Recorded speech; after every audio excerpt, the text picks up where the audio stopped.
It is my privilege and my honor to be here tonight to introduce this excellent symposium.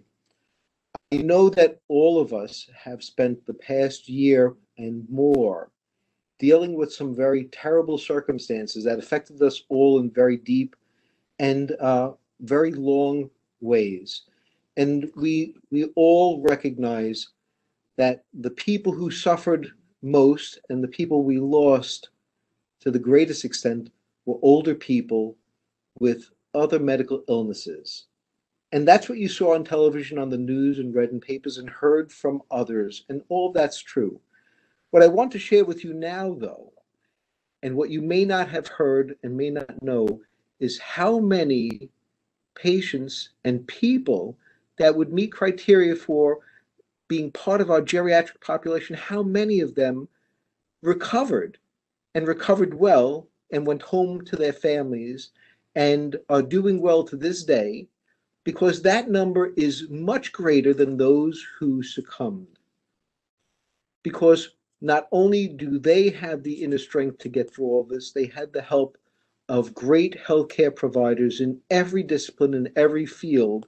You'll hear from some of those individuals today in tonight's symposium.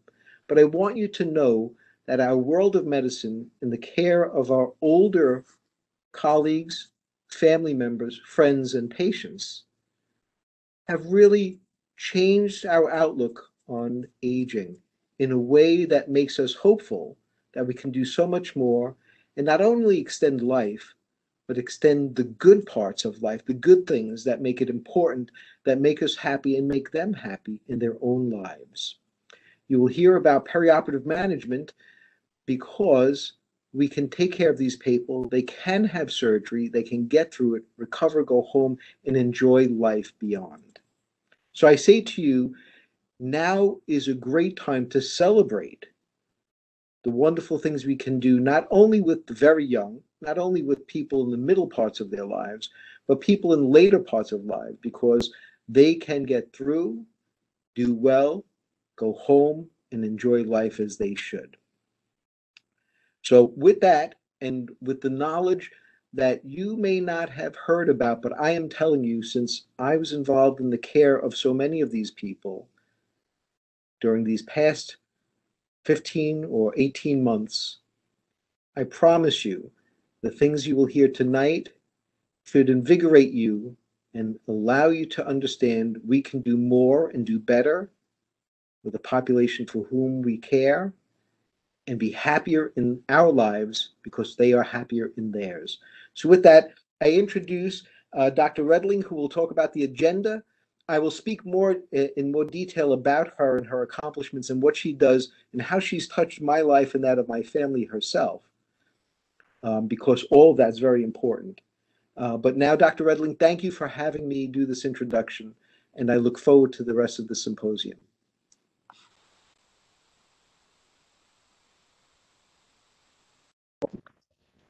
Yes. Hi, good evening, everyone, and thank you for bearing with us. We had a few technical difficulties, but we're online now. So I'd like to welcome you all. It's actually our 8th geriatric symposium. That was my error, because actually last year became almost like a non-year. So this is actually our 8th geriatric symposium. And it's on something, as Dr. Yodice, our chairman of medicine, told you, it's our perioperative care of our older population, because as our population ages and life expectancy continues to climb in most countries, there's an increasing amount of people over 65 that will require or request a surgical intervention.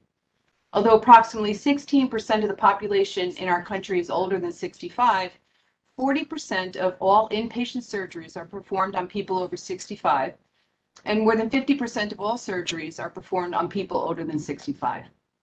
Postoperative complications are more common in the elderly, as well as increased mortality postoperatively and placement in nursing homes after a prolonged hospital stay, particularly in people over 80 years old. As expectations for older adults' health change and more complex surgeries are performed, it's imperative that we work together to optimize perioperative care and prevent postoperative complications and hospital-acquired debility. So you will all get an email link to do a survey afterwards, an evaluation, and then you'll get your CEU or CME accreditation at that point. So first, I'd like to actually introduce our first speaker, which is Dr. Richard Yoon. He's currently the Director of Orthopedic Research at Rutgers, Robert Wood Johnson, Jersey City Orthopedic Surgery Program. He currently operates at both Jersey City Medical Center and St. Barnabas Medical Centers as an orthopedic traumatologist and adult reconstruction subspecialist. Dr. Yoon started his orthopedic career prior to medical school by completing a clinical research fellowship in adult reconstruction at Columbia Orthopedics. Then he attended Rutgers-New Jersey Medical School, followed by completion of his orthopedic training at NYU Hospital for Joint Diseases. Finally, he went on to complete a year of combined fellowship training in both orthopedic trauma and adult reconstruction at Orlando Health, and was also selected as one of the AO Trauma Davos Fellows, attending the prestigious master's courses in Davos, Switzerland. Dr. Yoon has published numerous peer-reviewed articles, book chapters, and books, along with several presentations on the national and international level. He has earned his status as an American Orthopedic Association Emerging Leader and has been the recipient of multiple teaching and research awards. And today we'd like to welcome Dr. Yoon to discuss the elderly hip fracture patient. Dr. Redling, thank you very much for that introduction. And today I want to talk about a topic pretty near and dear to I think all of our hearts, which is the elderly hip fracture patient, and why it's different in this patient population. And take almost a 360 view and a bird's eye view, looking at not only hip fractures, which is obviously the most common fracture in this elderly population that we worry about, but overall fracture patterns in this population in general, which is pretty important. So today's objectives is to really kind of educate the audience on why orthopods are so fixated on fixing these bones. It's not only because we see something broken, we want to make it straight. But go over the reasons why we do that, because there are specifics to the geriatric ortho population that is different than everyone else, and why we're so hell-bent on getting the patients mobilized to the OR as soon as possible. So who exactly is the geriatric trauma patient? And looking at these series of x-rays, looking at a minimally displaced proximal humerus fracture, more severe acetabular fracture, a pelvic fracture, and then a hip fracture, really the decision is really coming down to who to fix and who not to treat with surgery. And that's important when we talk about this growing population of patients who, due to the advents of medicine and staying active and obviously healthier lifestyles, are getting older and older, and the exponential increase in the percentage of fractures that we see in this population is also going to increase. And the reason why this is so important in this specific population is because of the associated issues that come with being a geriatric patient. Obviously, a lot of the patients come with complex medical problems. They are staying older and healthier, however, with the help of a lot of medications. Obviously, dementia, polypharmacy, other issues and comorbidities that indicate a low reserve. Overall functional status, we have patients who are 60 who are probably healthier and more active than I am. And then we have patients who are 60 who seem and physiologically seem almost 20 years older than their stated age. The other aspect of the triad that we talk about is the social situation. A lot of our patients, whether they have family support or not, how are they going to actually care for themselves after they get injured? And really, that specifically goes into our goals of treatment. This is a study done out at NYU looking at overall scores by decade as it increases in terms of the geriatric trauma/fracture patient. And really, the summary of this is every 10 years, as your age increases, you're going to have significantly higher comorbidity scores, higher rates of patients on anticoagulation, higher rates of dependency, and worse nutritional status. And this in general is a kind of a setup for poor outcomes as it is. So therefore, our geriatric goals of care, we're at slide 10 now. Number one is prompt orthopedic attention diagnosis. We've all been in situations, unfortunately, when a negative pelvic X-ray is sometimes missed and advanced imaging isn't obtained, but that's something that we're continuing to work on and improve on. Rapid medical surgical assessment optimization. A lot of these fracture patients, especially the hip fractures, don't necessarily need cardiac evaluation, as we'll show you data on stuff that we've been trying to pioneer here at St. Barnabas with the help of medicine and the ER and anesthesia teams. With these minimal delays to surgery, getting them up, getting them stable, and mobilizing them early can start the rehab process a lot sooner. Any luck on your end getting talk up, guys? We're still working on it on our side. Okay, I'll keep going. So in other words, when we're talking about the types of patients, we have patients who are obviously younger than stated age and older than stated age.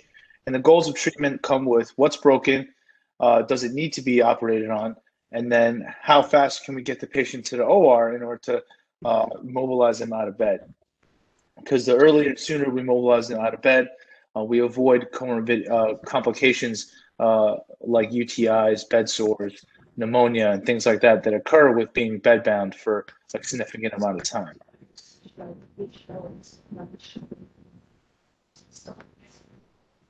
So really, when we're looking at it, we've got to look at each individual patient and really decide what increased risk of mortality occurs with each patient and each subset of patient. And when it comes to energy mechanism, it's pretty important. Looking at type of energy, a high energy mode of trauma to this elderly population, obviously with their lower reserve and increased comorbidity status, there's a 12% increase in risk of morbidity and mortality each year, increase in age. But even the lower energy falls, fall from a standing height. With each year increase in age, you get a 6% increase in chance of mortality, which is a significant number. So what does this mean? This means that in the elderly, regardless of energy mechanism, whether our patients fell from a standing height or whether or not they were part of a motor vehicle accident, mortality rate is high. So each geriatric fracture, especially the hip fracture, should be considered a trauma in order to maximize the outcomes for our patients in general. So what exactly is a hip fracture? Here we're talking about femoral neck fractures and fractures in the intertrochanteric region, as well as in the subtrochanteric region, which is a subset of specific kind of fracture types associated with denosumab and bisphosphonates that's important to watch out for in this population as well. Femoral neck fractures are very common. These are historically treated with fixation, but we've known over the last 10 years that if they're completely displaced, going to an arthroplasty is going to be the better outcome. Deciding between a partial and a total hip is really dependent on how active the patient is. You know, obviously that 62-year-old patient that's still working and looks 40, they're going to get a total hip, while the patient who's a little more sedentary, demented, and that kind of with that kind of clinical photo, a partial hip replacement is the ideal fixation strategy for them. When we're talking about intertrochanteric hip fractures, these are also very common. We've gone away a lot from using sliding hip screws, but intramedullary rotting is something that gets our patients up and walking right away. And overall, even though we try our best to get the patients the best outcome, inpatient mortality rate overall for hip fracture patients is 3%. 30-day mortality rate is 10%. 1 year is 30%. But it's important to know that without surgical treatment, without surgical intervention, 1 year mortality rate is 70% in these patients. When we're looking at overall data from the NSQIP database, again, hip versus femur and distal femur, not much different. Whether it's in the lower extremity, whether it's a periprosthetic fracture or a distal femur femoral fracture, mortality rates are equivalent to the hip fracture population. So really over 30 years, our overall mortality rate hasn't changed, and we're still trying to get better at getting these people up and moving. So really, who gets surgery, and the decision we have to make is, will the fracture and the surgery help my patient get out of bed? And from our Academy's guidelines, really the recommendations that are put forth are surgical fixation is a standard of care for the vast majority of hip fracture patients. I'd like to argue that it's pretty much almost everybody who is not an obvious extremis probably should get fixed to get up and walking.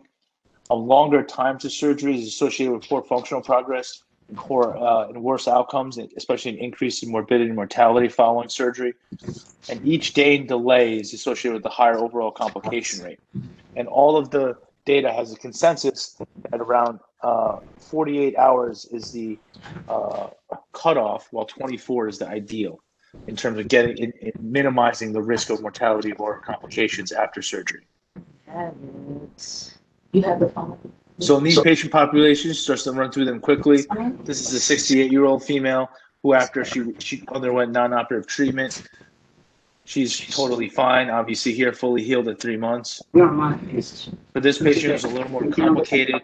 He had an acetabular fracture. In order for him to walk right away, not only do we need to fix the acetabulum, but do a total hip so we can bear weight on it. For this patient, who actually has a very common fracture, which is a non-operative pelvic fracture, but however is unable to get up out of bed due to pain. After receiving percutaneous fixation for her pelvis, she was able to get out of bed and go home. And here's a very common situation: displaced femoral neck in that 62-year-old female who, again, is probably healthier than I am. She gets a total hip because we want her to stay active and mobile for as long as possible. So really, how are we doing with our geriatric hip fracture patients? And here, we take a multidisciplinary approach. Obviously, we couldn't do what we do without the administrative support, our medical colleagues, our geriatric colleagues, our anesthesia and our emergency room colleagues. And I have to thank Luciana for putting these numbers together. She's been really the glue that puts the hip fracture team, kind of puts everyone together and keeps us in line. Basically, the work group that was initiated in 2019 is a combination of anesthesia, emergency medicine, as well as geriatrics. As soon as a hip fracture patient hits the emergency room notifies the anesthesia as well as the orthopedic teams. Anesthesia comes to see the patient in the emergency room, or oftentimes we bring them to the pre-op area to initiate a fascia iliaca block. The medical team is also alerted at this time, but medical clearance is rather expedited to get everyone in the next day. And this is not only in an effort to get the cases in within 24 hours or less, but reduce opioids, reduce length of stay, and hopefully get a higher percentage of patients out of the rehab setting and home.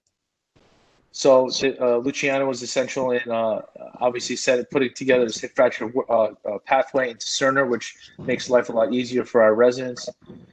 When we're talking about getting to the OR within compliance, we're above 90%. This has been a huge help, not only for partnership with medicine and cardiology, as well as ER and anesthesia, but also administrator in the OR helping us out with 6 a.m. kind of hip fracture block time, which helps us get patients in and treated in an expedited manner. This is just kind of comparing 2019 to 2021. Even though we had an off year in terms of COVID, the hip fractures did still come. A stark improvement, just including the fascia iliaca blocks, is looking at the decrease in opioid units given. The length of stay has kind of hovered. However, what's not shown here is that there's been a higher percentage of patients going home instead of rehab as well. So take-home points, obviously, this is a special population that as they get older and stay healthier, they're still going to come with comorbidities, polypharmacy, and various complex social situations. Remember that if we don't fix hip fractures, it's up to 70% mortality at 1 year. Even at our best, we have a 1 month mortality rate of 10% and 30% at 1 year. Low energy or high, remember that the elderly population should be treated as a trauma, and we should look at them in terms of maintaining their reserve and getting to the operating room to mobilize them as soon as we can. and because delaying surgery will only increase their chance of morbidity and mortality. When it comes to anyone who needs to be fixed, it's whether or not this will help my patient mobilize and take care of themselves, whether it's lower or upper. This is really the most important question we ask ourselves as orthopods. Just because it's broken doesn't mean it needs to be fixed. Thank you very much. Hopefully some of what I had conveyed came through if we didn't have the slides, but wait, just wait one moment, because Sure. actually you have plenty of time, and I'd like you to be able to go back to your slides.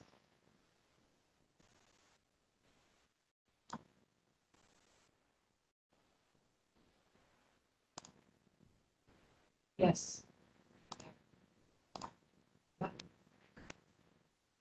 Just put it on slideshow. Can you see that now? Are you able to see Yes, the we can. slideshow? yes. Okay, so I'll move them for you. If you want to go through, Sure. where would you like? Why don't we focus on, we'll keep clicking through. Keep going. Yep, keep going.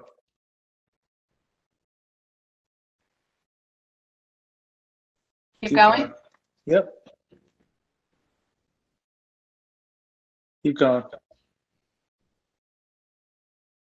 So you can stop here. I'll start from here because this is kind of where the gist of it gets into. Because you So actually really you have until 6:15, so you have plenty of time. Okay, Take your great. time. I'll just redo it from here then. It's fine. Yes. All right. So the geriatric goals of care here, obviously, is to identify the fracture early, get our colleagues in to make sure they're optimized, get the patient stabilized so we can get them up and walking again.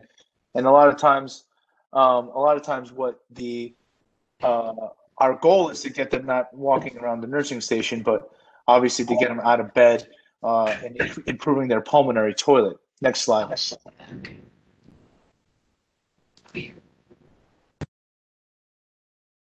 Could you go to the next slide, please?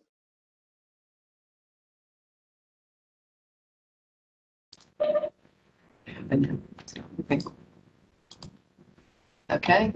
There we go. So keep going. All right. So this is when we're keep clicking through. So this is when we're talking about, our different kinds of patients. We have the 7-year-old on the left who, like I said, is probably healthier than I am. And we have the 70-year-old on the right who has a whole slew of other issues. But the fact of the matter is, in order to get them up and walking, we still have to operate to mobilize them. Can you hit next, please? And relating to outcomes, when we're looking at mortality rates, this is when I was talking about that even a low energy fall, you can hit next, has a high mortality rate with each year increases. High energy falls are worse. You can keep clicking through. Obviously, so we have to treat every single fall, even if it's just from a low energy height, an important fracture that takes a lot out of our elderly population. Next, please. Keep clicking through. This is just summarizing, like I said, unless even if they're just going to fall from height, it's important to look through these patients, and even a hip fracture should be considered an important trauma. Next, please. So hip fractures here, just to go over this, just the anatomic zone, you can click through. You have the femoral neck fractures there, the intertroch fractures are next, and then subtroch fractures here. This here too, I'm sorry I don't have an image of it, but this is where I was talking about. If you have a patient who's been on bisphosphonates or denosumab for over 5 years, they have any kind of prodromal thigh pain, please get an X-ray of their femur. If there's any irregularities in that femur, lateral cortical thickening or anything like that, please let us know. Those are signs of an impending stress fracture associated with these medications with patients that have been on it for a long time. So that's an important note in the subtroch region, that if they've been on those bisphosphonates for a while and they complain of any kind of thigh or knee pain, to get those X-rays and not miss that. Next slide, please. These are common femoral neck fractures we either treat with either replacement or fixation, obviously with all the goals of getting patients up and walking again. Next slide, please. Here, sliding hip screws are kind of, I don't want to say old school now, but a lot of us have gone to using rods as the kind of next generation tool into getting patients up and walking. Next slide, please. And even with all that, you can keep clicking through.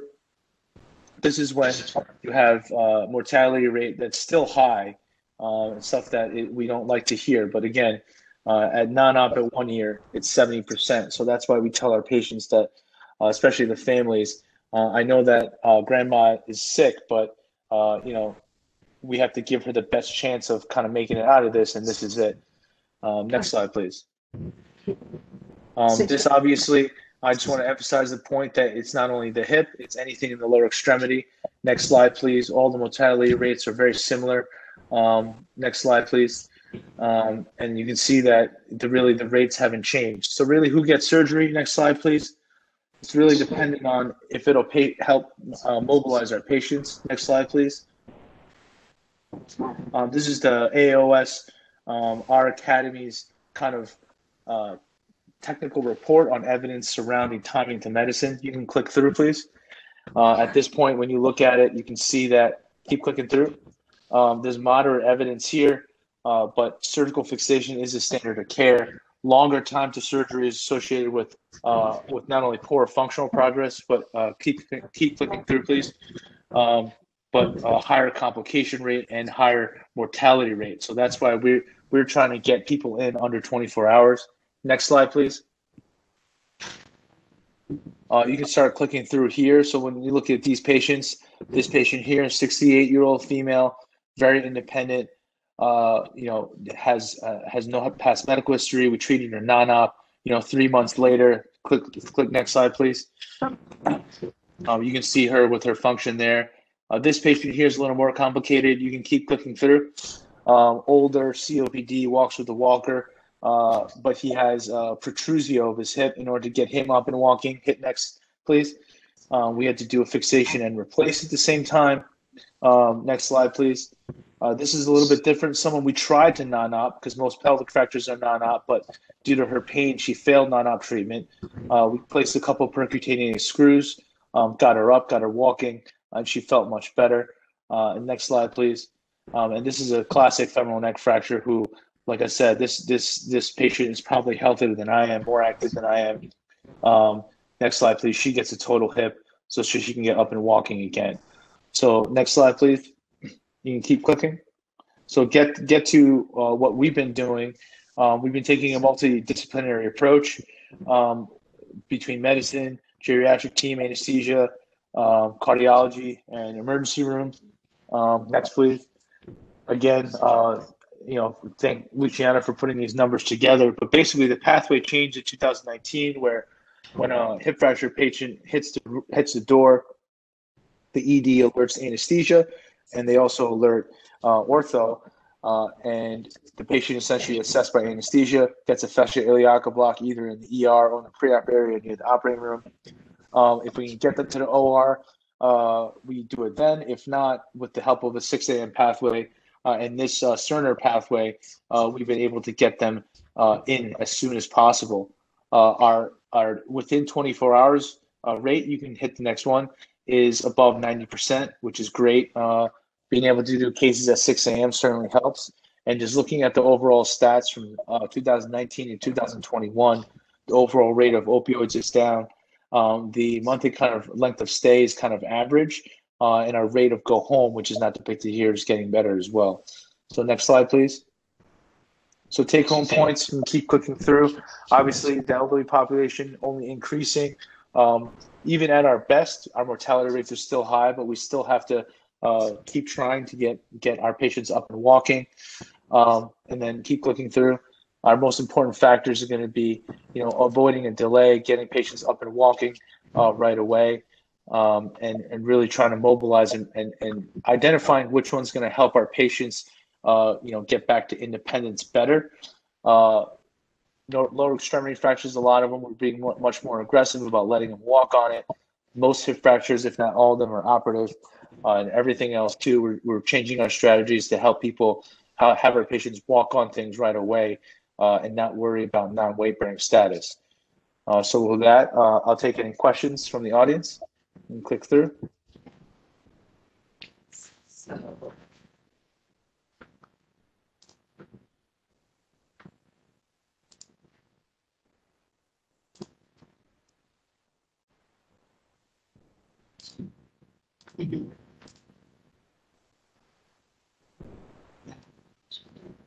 into space.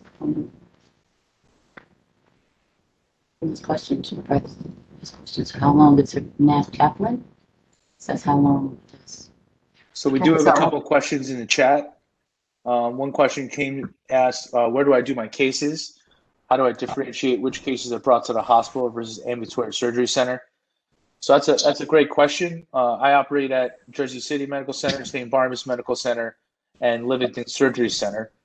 For the most part, all the fractures themselves are typically done in the hospital setting. We're lucky enough where we have an accommodating hospital system where we can try and add on for the next day and get patients taken care of as soon as possible. There are some cases that, for example, if a patient is initially is trialed for a wrist fracture, for example, non-op but needs surgery, that's certainly someone, if they're healthy enough, I can bring to the surgery center. That was a huge help during the pandemic as well. However, most of our cases, especially hip fractures, are done in the hospital setting. And then the next question we have is, what is the recovery time on a total hip replacement? And that really varies per patient. So the patient who has had hip arthritis for years, who kind of slowly has succumbed to that level of kind of pain and kind of suffering, when they get a hip replacement, their delta or their level of improvement is actually significantly more than a hip fracture patient. This is something I tell my hip fracture patients all the time. Don't compare yourself to your friend who had their hip replacement done electively, because for the person who has a hip fracture in the traumatic setting, they might not have necessarily had arthritis before, and their muscles were just fine. So their kind of improvement from pre-injury status to post isn't as great as someone who's had arthritis for a while. So a hip replacement patient in the elective setting, usually we're sending them home day one. They're usually walking without a cane by 2 weeks. Someone in the hip fracture setting who still gets a total hip, while they may recover that quickly if they're on the younger side and more active side, if we still do give them a total hip, they take a little bit longer to kind of get better compared to the elective folks. I hope that answers your question.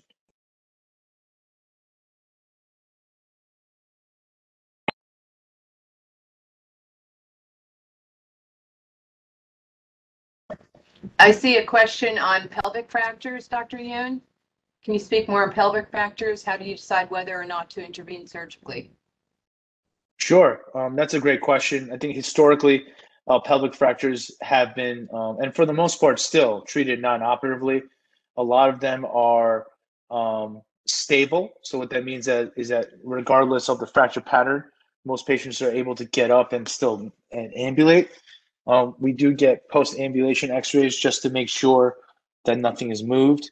But recently, over the last 5 years, a lot of us have paid attention to our patients, have gotten a little bit more aggressive in listening to our patients, especially those with back pain. There are those patients with pelvic fractures who have a small sacral fracture, but for some reason or another, maybe due to insufficiency, they have a lot of trouble getting out of bed, even sitting up. Those are patients that will kind of offer that kind of percutaneous stabilization to, and our results, which we're looking up now, actually, they've been able to mobilize and kind of feel better and get out of bed faster. So that's something that's changed over the last 5 to probably 10 years or so. But really for pelvic fractures, most of them are non-op and they'll do just fine without. But identifying that subset who could benefit from a rather simple surgery can help their outcome tremendously. And here's a question: how long does a hip replacement last? A hip replacement in general, with today's technology, can last about 25 to 30 years. And that's with data that came out probably 10 years ago. There hasn't been an update data since then, but hip replacement is designed to outlast us. So that should last hopefully 30 to 40 years with the newer technology. This next question addresses managing the impending bisphosphonate spiral fracture. If you could comment. Yes, so a huge, very important thing about bisphosphonate fractures. They went back and looked at all of the New England Journal data. I think Dan Black studies. They did subset analyses, and they really didn't find a concrete association with that. Or some of everyone probably heard about the osteonecrosis of the jaw. But they did find a slightly higher correlation or trend towards significance with patients who have been on Fosamax, and all this data is out of Fosamax for over 5 years. Now, that wasn't statistically significant. That was the only trend that they could have brought out of those papers. But that largely has been what we've been taught, is that if you have someone who has those radiographic changes, to halt the medication immediately. If they are having symptoms and they haven't broken through yet, I definitely refer them to us. But getting an MRI of that side, looking for a stress fracture, is also something that's part of the algorithm. And oftentimes, as part of our algorithm within the hospital, and we just got 2 of these fractures within the last month, is to X-ray the other side. About 50% of these have changes on the contralateral side, so you want to have this discussion in regards to prophylactically nailing that side with the patient, so they don't have to go through the trauma of obviously breaking their femur. And the classic story they have is, I've had this nagging pain in my thigh for a while. It hasn't really been getting better, and all of a sudden they'll feel the break before they fall. It's not the other way around. And that's got to be a tremendously scary thing to go through. So if you have any of these folks that might be there, just get a simple X-ray, and if there's any question, an MRI, just so we don't have these people breaking their femurs. So there were a couple other questions. They're not showing in the chat box. I don't know whether they're being sent to me or to Dr. Yoon, but one of them asked about what do you recommend to prevent geriatric hip fractures? And the second one, so I don't forget, addresses how to manage both the pelvic and hip patient with a pelvic and a hip fracture. So you can do one at a time, please. Sure. So let's start with the, I think, best advice to prevent hip fracture. I think, number one, our primary care physicians are going to be our front lines. They're the ones who are maintaining and making sure everyone gets the regular DEXAs and then starting them on the medications. Obviously, everyone's who's taking kind of calcium and vitamin D, but also, taking supplements that are needed for those whose DEXA scores are, not ideal. Paying attention to those medications that are given, and also getting them to higher levels of medication when needed. Because obviously hip fracture or any kind of fragility fracture in general can be devastating.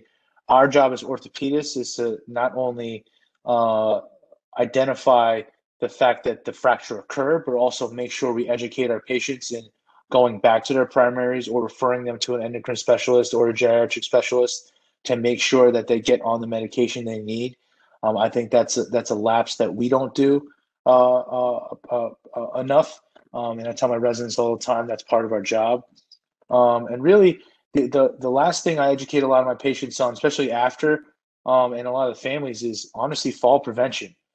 You'd be surprised how many patients in their homes have loose throw rugs or cords on the floor, things that are kind of hazardous. Tell them to be very careful when walking the family dog. You would not believe, especially around Livingston, how many patients come in after walking the dog and being pulled one way or the other. I think just overall education helps certainly a lot. And then the second question, I guess, how to manage a combined hip and pelvic fracture very carefully. I'd like to say that oftentimes does not happen concomitantly in this population unless it's a high energy injury. If someone gets unfortunately hit by a car, or they're in a motor vehicle accident, or falls from a significant height. But again, our goals there, if they're combined, is to fix things so that obviously we can do it in a stable fashion, but also to make sure that we can get our patient up and mobilized and walking right away. Our goal is to not leave the operating room and tell our therapy colleagues that they're non-weight bearing. We want to make sure that we can tell them that their weight bearing is tolerated with a walker. And then I have a question about your thoughts on vitamin D and hip protectors. I mean, I think vitamin D never hurt anybody, but I'm not so sure of the data on there. Hip protectors, I'm not. I think they're talking about maybe. I think kind of the pants you wear over, so that if they do fall, there's some cushioning. Honestly, I thought that was a genius idea. I think a lot of the nursing homes should probably set that up, especially with their demented patients. Dr. Redling, I'd like to know your thoughts on that. I don't know if you recommend that to any of your patients, but I think preventing a fall any way possible is a good thing. Preventing a fracture, rather. So. I think some nursing facilities use them. I don't think they're regularly used. Dr. Arun asked that question. He goes to nursing facilities, and he also asked about how long you use an abduction pillow for individuals. So abduction pillows are typically for patients who get a posterior approach to the hip. There are different ways to do a hip replacement. I do my hips from the anterior approach, so my patients don't need abduction pillows. I feel like the more stuff we add to our patients, it doesn't add to their delirium risk and stuff like that. So they're going through enough. So I like doing my approaches from the front. So my patients typically don't need hip precautions after surgery. Great, thank you. Someone also asked about post-operative anticoagulation. I think it specifically addressed intertrochanteric fractures. So it's actually very interesting. Outside of the arthroplasty data, there's no good literature regarding anticoagulation in our hip fracture population after surgery. So it's something that is an area that needs to be studied more in depth. However, the problem is everyone's so heterogeneous, it's kind of hard to come up with a specific mandate.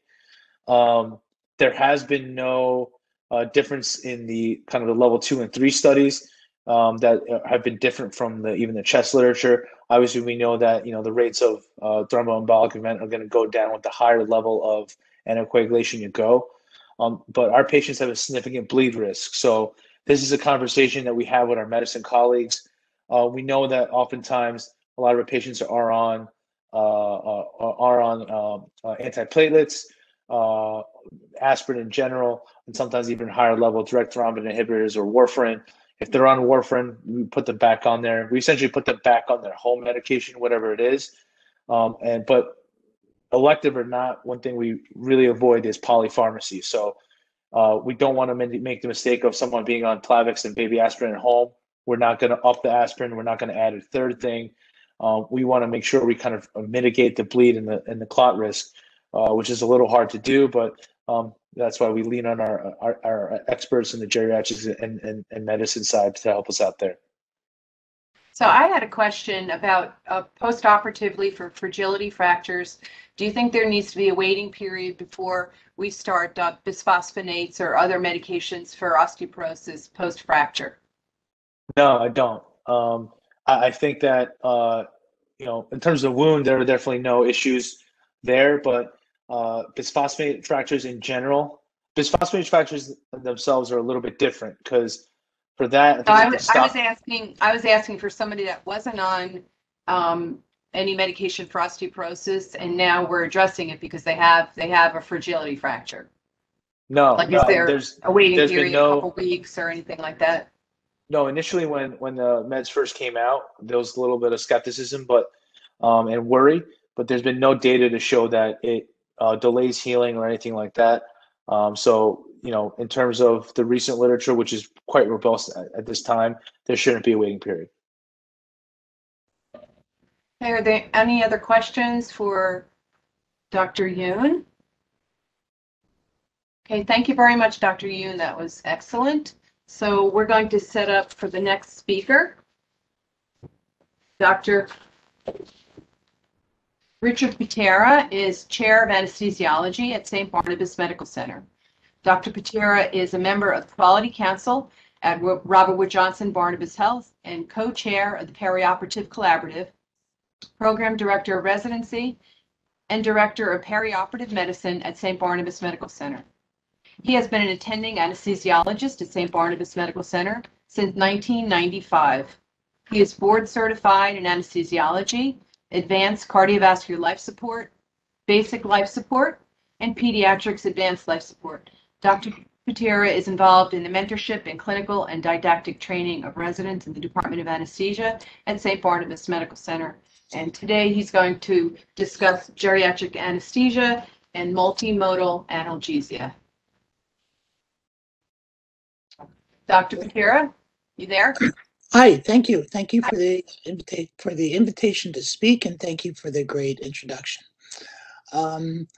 Today, I'm sorry we have a little bit of, after speaking with Kassandra Ramos, our pharmacist, she's actually going to be covering a lot of the anesthesia aspect for elderly patients, and I'm addressing the multimodal analgesia and the effect that that can help for our patients. So we can go to the next slide. Next slide. Hello.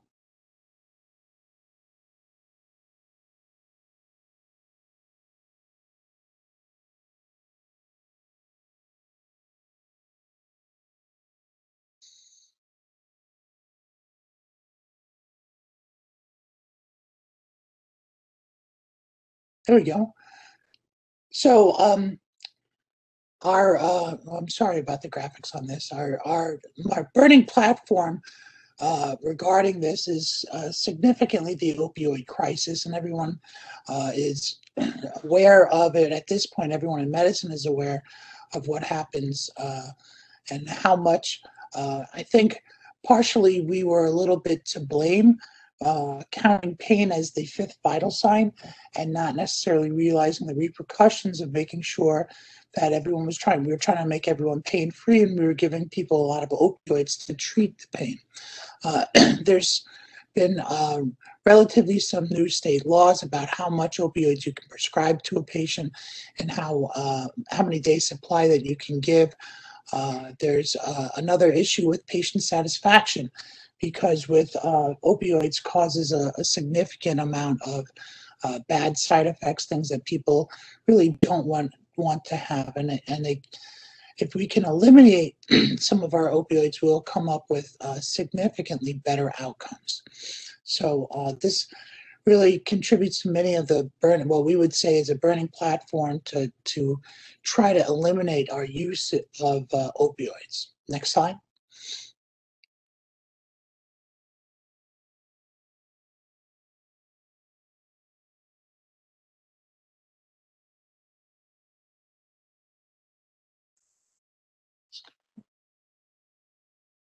All right. U.S. opioid crisis. The U.S. is in the midst of an epidemic of prescription opioid overdose deaths, which killed more than 14,000 people in 2014 alone.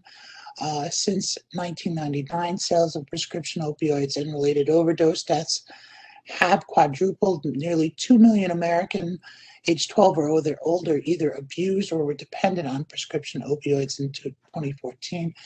And as of 2017, New Jersey was actually one of the first states in the nation to pass a law requiring that patients be notified of the risks for dependency and addiction associated with the prescribed opioid and the non-opioid alternatives. And actually, so what some of the nice parts that we're actually talking about is we can actually go without giving opioids. If we can go without prescribing these things, we can make significantly better difference.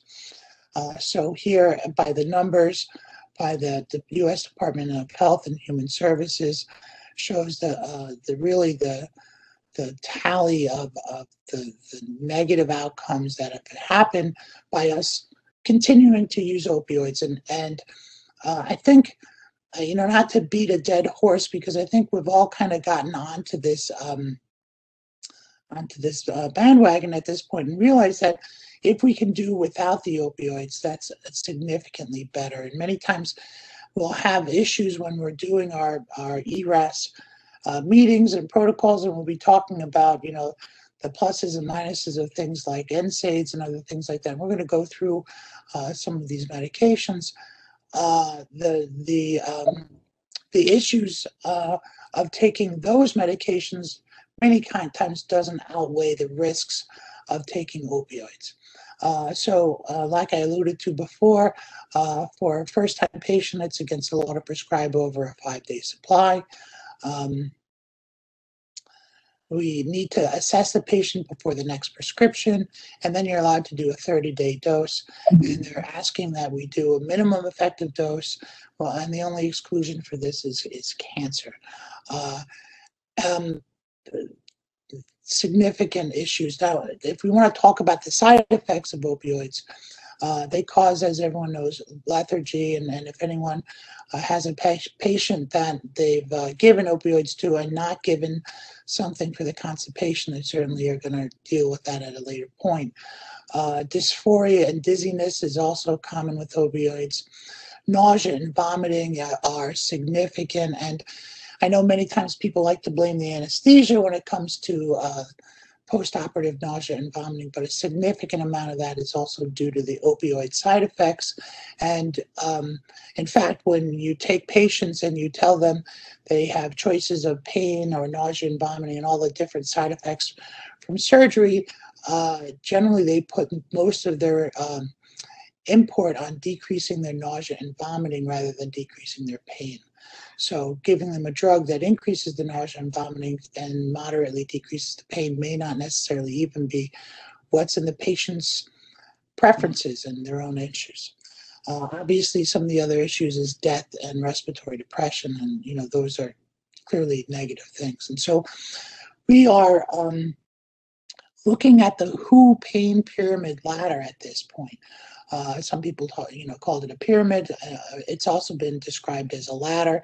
And I think we're actually going to be starting a new pain collaborative. And in our pain collaborative, we're going to be re-energizing this with calling it our pain wheel. But basically, the idea in the very beginning is to start with your non-opioids and your adjuvants, like Dr. Yoon was talking about getting up and moving after surgery. And there's many studies that show that the more that you move after surgery, the less pain you feel. In other words, we're kind of wired as human beings that if we're moving more, then we can't have time to have pain. And if you've ever seen a patient post-operative and back in my resident days, we'd look at these patients and many times they would be referred to as slugs because they would barely move. So the first thing is to get them up and to do physical therapy and rehabilitation and get them up and moving around is the most important thing. I'm sorry, I'm going a little slow. The next would be your non-opioid drugs, and then you're then going to go for your lighter opioids and then your heavier opioids. So in our classes of drugs here, we have, again, physical activity. We're doing, of our drugs, these are the different major classes. Acetaminophen stands in a class by itself. It's an excellent drug, and there's really no reason to not be using it just about. NSAIDs are important adjuvants for decreasing pain. The AED drugs is anti-epileptic drugs, and they're the Lyrica or the gabapentin. The NMDA antagonist is something that we've really started to utilize a whole lot more, and we're going to go into those. There's local anesthetics, and then towards the bottom is when we're really talking about opioids. Next slide. All right. This looks like the same slide.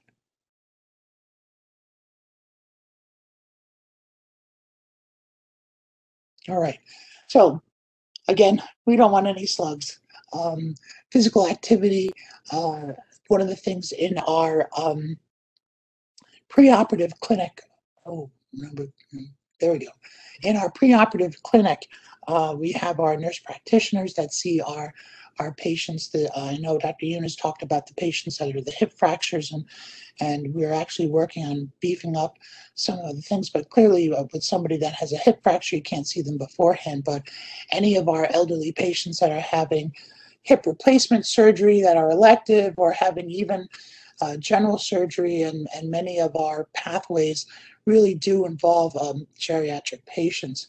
And our pre-admission nurses see these patients beforehand, and they end up helping to spot our patients that are perhaps a little bit more frail, and we can suggest them doing the idea of prehabilitation. And if we can do more prehabilitation and the patient's getting in better condition before they go for an elective surgery, the better they're going to do after surgery. And then also the idea of physical therapy. The more that we get these patients to move around in a controlled, constructed way, they end up doing significantly better. And as though many people like to point to the stars of the show being, the surgeons, or not too many point to the anesthesiologists, but they point to some of the other people. Many times it's the unsung heroes of these patients, which are really the physical therapists and the people that are really doing a lot to get them up and moving around makes a big difference. Now we can do our next slide. So of our drug classes continued, there are other drugs called our alpha-2 agonists that also decrease our pain. We can put people on magnesium. We've started to be loading people on some magnesium intraoperatively, but we're not continuing them on an infusion. We can be giving muscle relaxants depending on the surgery, and if there's a significant amount of muscle spasm, many times we're giving some muscle relaxants intra-op before they come off the table. And then we have our norepinephrine reuptake inhibitors is another class of medications that we're hopefully going to get into. So as you see, we have a significant number of various different drug classes that we can all get around and start talking about why and the benefit of these. And all of these, when you put together, the idea is that it's a synergistic interaction. Instead of 1 + 1 = 2, 1 + 1 maybe equals 3. And when you get to 1 + 1 + 1 + 1, you're actually getting more than 4 or 5 or 6. You're starting to get to the point where it significantly can compete in the pain relief that you would get from a strong opioid. So let's go to our next slide. So in acetaminophen, we have two delivery mechanisms for acetaminophen. We have our PO method of taking what everyone recognizes as Tylenol, or our IV paracetamol, which is a FEEM. Both are the same. They're just phrased differently. They're both delivery mechanisms for acetaminophen. We don't fully understand the mechanism of exactly why acetaminophen works. We just know that it increases their pain threshold. There's some evidence that it might be due to the cannabinoid receptor, and who would have thought that acetaminophen and marijuana might be the same. And when we're putting patient on acetaminophen, we'd like to keep them on for approximately 7 days post-op. It's really one of has the least negative impact on our patients and has a great difference. For anyone that's had the IV paracetamol, they say, wow, this is great. And I've had many times where I've had patients that say, I really just want the IV Tylenol. The regular Tylenol works. It just doesn't give you that immediate rush of pain relief that you get with the IV Tylenol. And you get higher brain levels with that quick IV bolus. Let's go to our next slide. Oh, sorry, it was metabolized in the liver, so you have to be careful as far as that's concerned. Now we're going to talk about our NSAIDs, and we have a whole bunch of NSAIDs that we can look at: ibuprofen, naproxen, Toradol, or meloxicam. Toradol is ketorolac. They decrease your inflammation peripherally. It works. We like to keep them on about 7 days. You have to be careful if it's renal excreted, so you have to be careful. There are some patients that overdose with this and can end up having some renal toxicity. And as we all know with this, there's big issues with having a gastric ulcer and having some significant GI bleeds for these medications.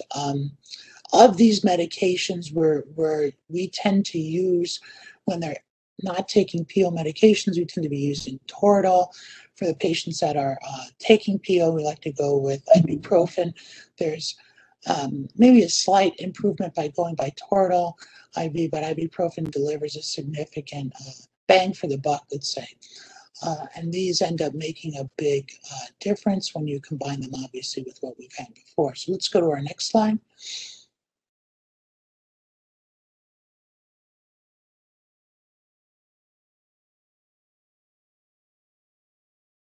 All right. NSAIDs work by affecting your cyclooxygenase. They inhibit it non-specifically as a COX-1, and they have specific COX-2 inhibitors. It may inhibit lipooxygenase, which may end up decreasing. That may also affect the central perception of pain as well. So between the lipoxygenase and the G protein mediated signal, that will decrease the amount that NSAIDs, the amount that NSAIDs can decrease your pain. So it's not just merely the decrease in inflammation, it's also the possible central effect of it. Of our COX-2 inhibitors, we've had several that came out in the market. We have a few left that didn't have issues with the cardiac issues. Celebrex or celecoxib is our more common COX-2 inhibitor that we use.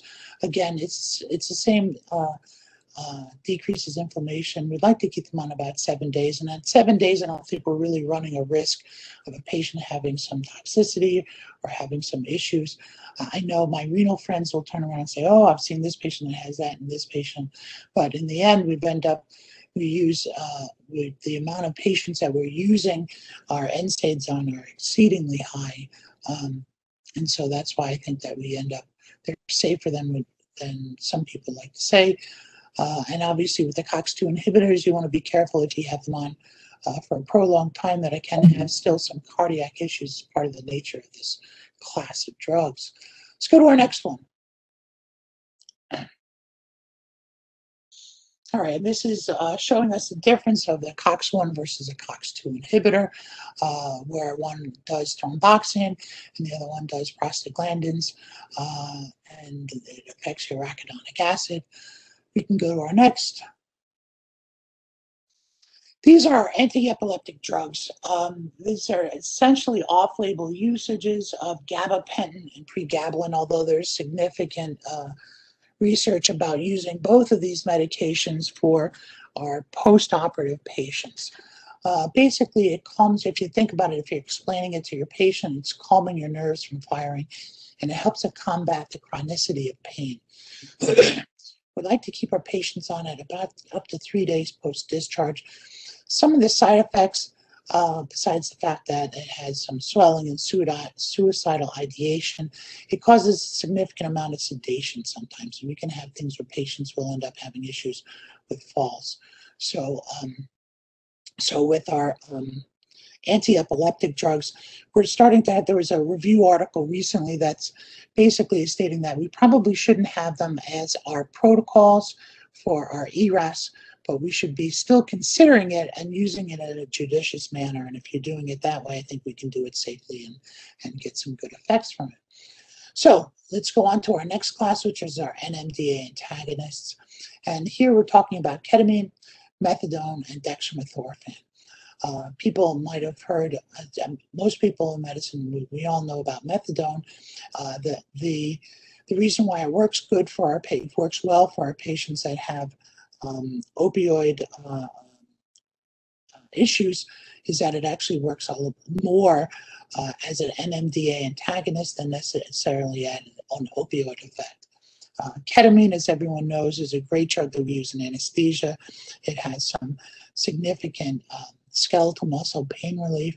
And what people, I guess, haven't really stumbled onto the fact that dextromethorphan, the common drug that you use in Robitussin, the Robitussin DM, or NyQuil, is actually an NMDA antagonist. And it's a very safe drug that people can end up using.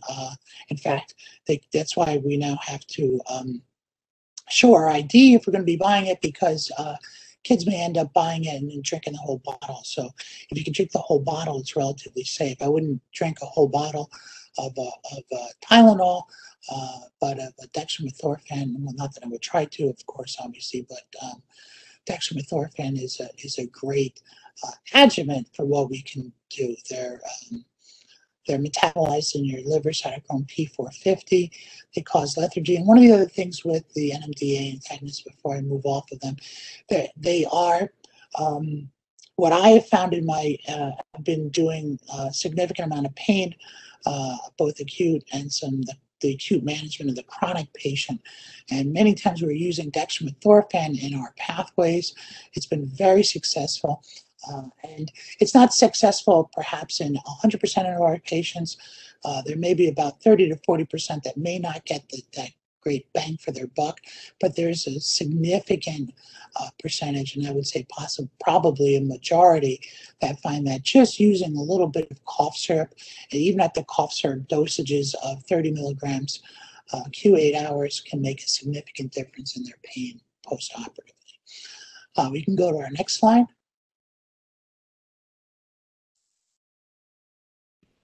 And the reason why I'm kind of going over these, and I know in this way, is that the idea is that, we have these multiple avenues for using pain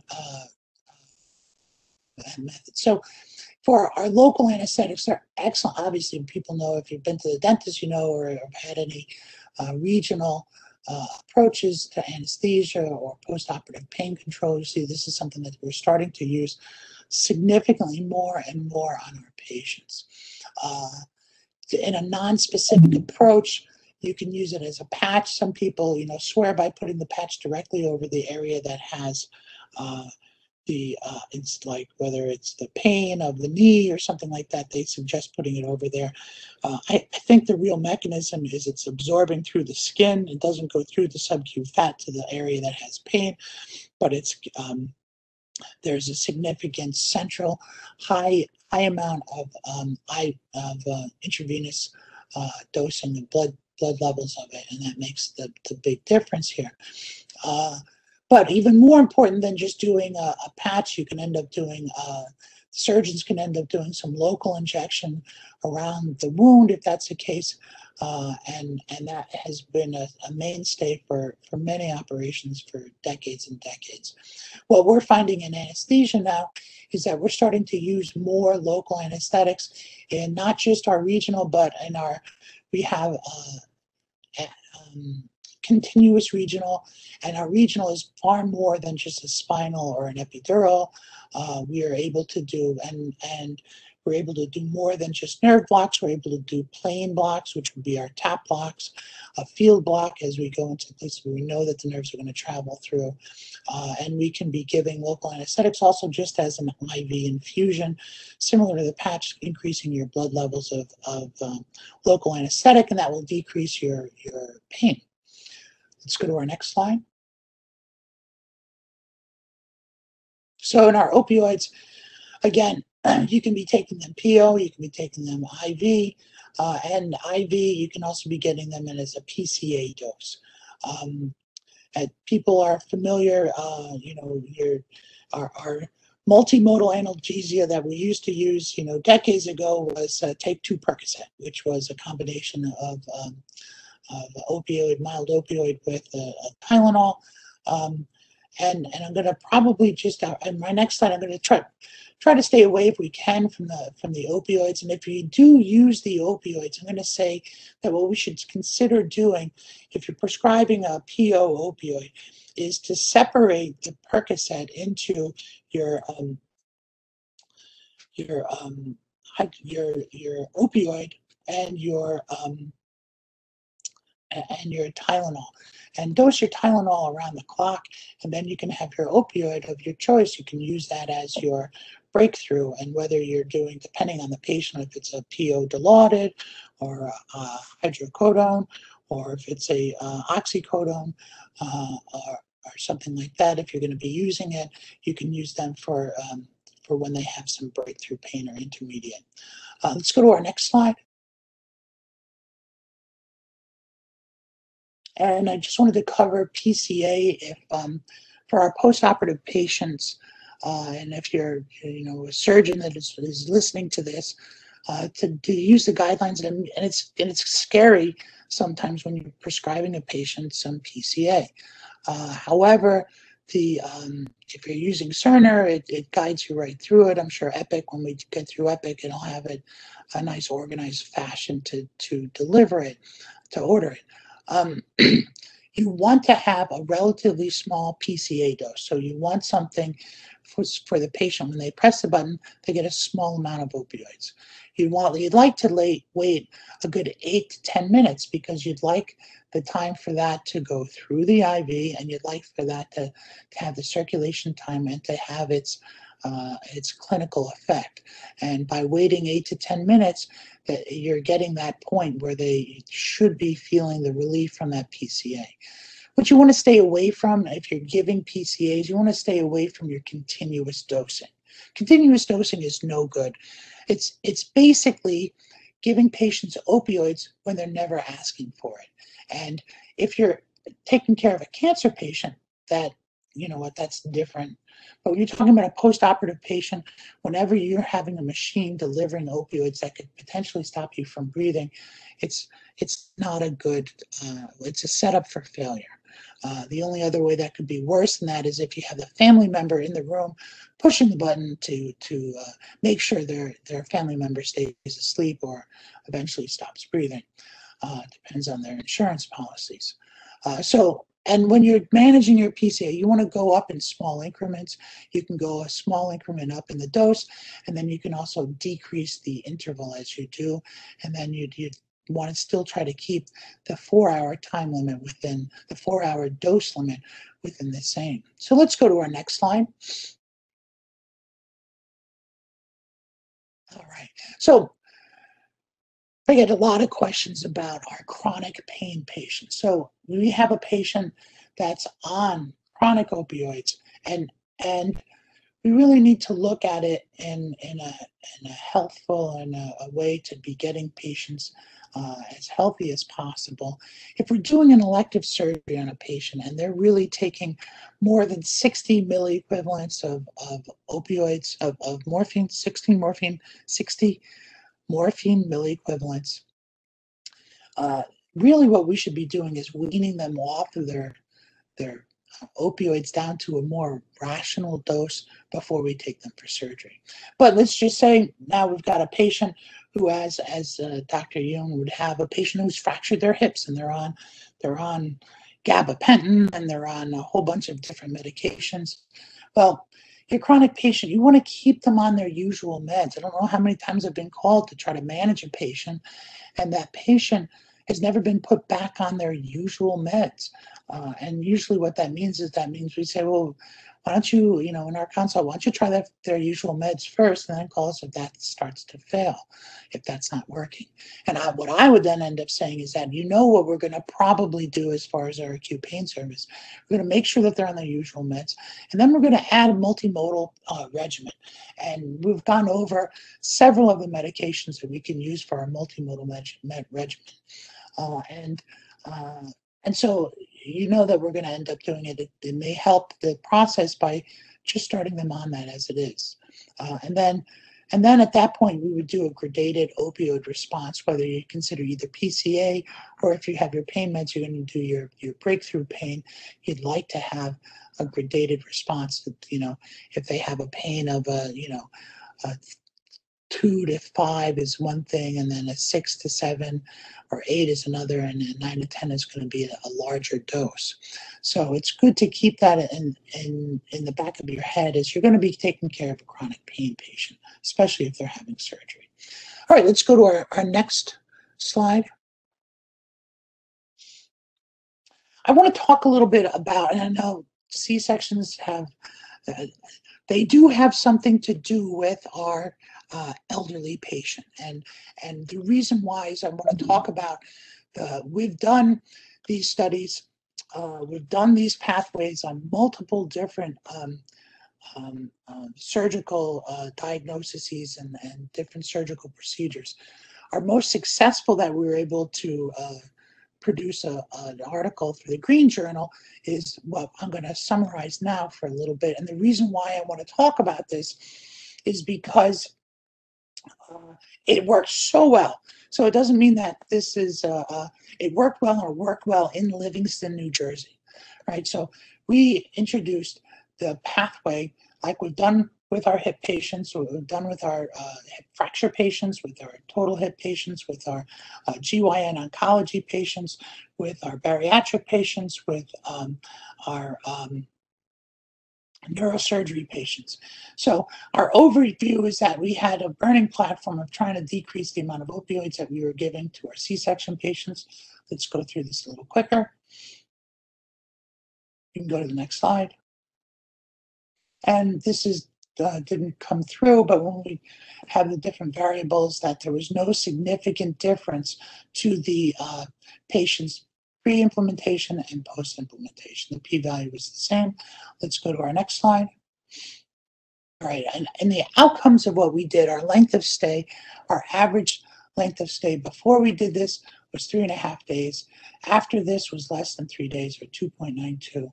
Our difference was a total of 0.6 days, and the p-value on this is less than 0.001 for this significant change. Next slide. Cesarean to discharge was also decreased significantly, and the p-value again was less than 0.001. Next slide. Our length of stay. So these are for our patients. This slide saying if they stayed 2 days or less, 3 days for the next row, 4 days for the following row, 5+. And you see the percent change. We increased the ones that stayed 2 days or less, greater than 500%. And all of the other ones, we decreased it significantly. Of note, if you have a patient that has a C-section, they're there 5 days, usually you're thinking that there's something else significant about it than necessarily pain or anything else like that. Yet we also decreased it by 43% in our complicated long-stay patients. Let's go to our next slide. This is the measure of whether they've gotten any opioids whatsoever. Pre-implementation, the dotted line that you see there is our implementation, and this is our post-op, post-implementation reduction in opioids. And so these are the ones that, whether they got any opioids whatsoever. Let's go to our next slide. Our direct cost savings, if you look at the cost of savings, it was significant. I'm sorry, can we go back to that previous slide because I missed the heading. This is our length of stay. I'm sorry, I messed that up. Our length of stay, this shows our length of stay going from around 3.5 to below 3. Sorry, that was my bad. Let's go to our next slide. I'm stealing my own thunder. This is the direct cost savings, and our direct cost savings shows that again, our p-value is less than 0.001. This was about $300, a little bit more. And one of the things that you may get detailed by different drug reps and things like that, they'll say that if you decrease a length of stay, the average hospital length of stay of whatever it is, whether it's a C-section or if they're having a Whipple or they're having their hip fixed, they're going to say that average length of stay is $6,000. If we cut it down by a day, it's $6,000. Well, we found that by decreasing our length of stay, we're cutting out the least expensive length of stay day. So it only netted us about $300 for 2/3 of a day. However, when we multiplied it by 2,000 patients a year, it's over $750,000. So that's not a bad amount of money. This is whether our patients had any opioid usage at all. And so this is pre-post, and you see the difference. We decreased it by 60%. Again, the P was significant. Let's turn to the next slide. And this is whether they had yes or no any opioids during their length of stay. And our C-section patients that generally don't want to be taking opioids before, were getting it above 80% of the time. Afterwards, they were getting it about 20% of the time for a net of about 60% difference. This is a real difference in how our patients are feeling and how they're doing. Can we go to our next slide? And this, we're going to talk about the actual morphine equivalents. So the morphine milliequivalents that we have pre-implementation and post-implementation. So if we had anyone that was taking any opioids, they would take one oxycodone the night of surgery was the time that the nurses would end up giving them anything. But before this implementation, they were getting on average about 45 milliequivalents. You see that the p-value on this is significant. And next is going to show our graph. And this here can show the amount of morphine milliequivalents that we had that were up at a high level before. And you can see we dropped down to just about 0. Meaning that we've really, in this one pool of patients that obviously were highly motivated and have some issues, we definitely moved the needle with this significantly. Let's go to the next slide. And so the idea, and this shows that our p-values had no difference. Our next slide is going to be our patient satisfaction. And at the very beginning, we didn't have a really adequate tool to measure our patient satisfaction so that we can present it. I can tell you anecdotally, our patients absolutely loved it. Being on the labor and delivery floor, I find that the patients have noticed such a big difference from before when they had surgery and they got the opioids. They didn't get this adjuvant therapy, the multimodal, the tap block, the Tylenol, the cough syrup. They have been really, really happy with this. So let's go to our next. All right, so here was our multimodal regimen. And of our multimodal, we were doing acetaminophen, we're doing ketorolac, we're doing dextromethorphan. For our orthopedic patients and for some of our other patients that are going to be having more significant pain, we want to consider some pregabalin. We like pregabalin as opposed to gabapentin.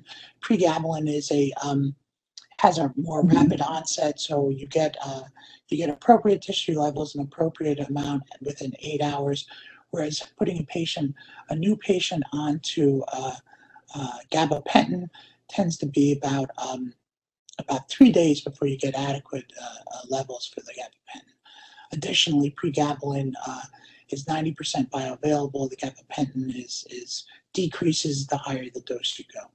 And then we were talking about a tap block where anesthesia comes in, we inject in a plane where we know that the nerves travel, we give this local anesthetic, and versus giving a tap catheter where we inject the local anesthetic, we see the space, we pass a catheter into the space, and then we hook them up to an elastomeric ball that's filled with local anesthetic. That local anesthetic will consistently drip over the next 2 or 3 days and continue to keep that patient numb. We've done this with our tap blocks. We've done this on our abdominal surgery. It was significantly in our GYN oncology patients. We do this for our orthopedic procedures, for our knees procedures. We do single injections for our hip cases that do what's called a fascia iliaca block. So this is the venue that we can end up making a big difference from the anesthesia point of view. But this is basically our multimodal regimen that we tend to use for most of our patients. And every single time, if you're a surgeon that we don't have this, I'm going to tell you we're coming for you, and that when we do discuss it with you, this is Pitera's secret sauce. Let's go to our next slide. And this is, I think, one of the things that we really need to also consider with our patients.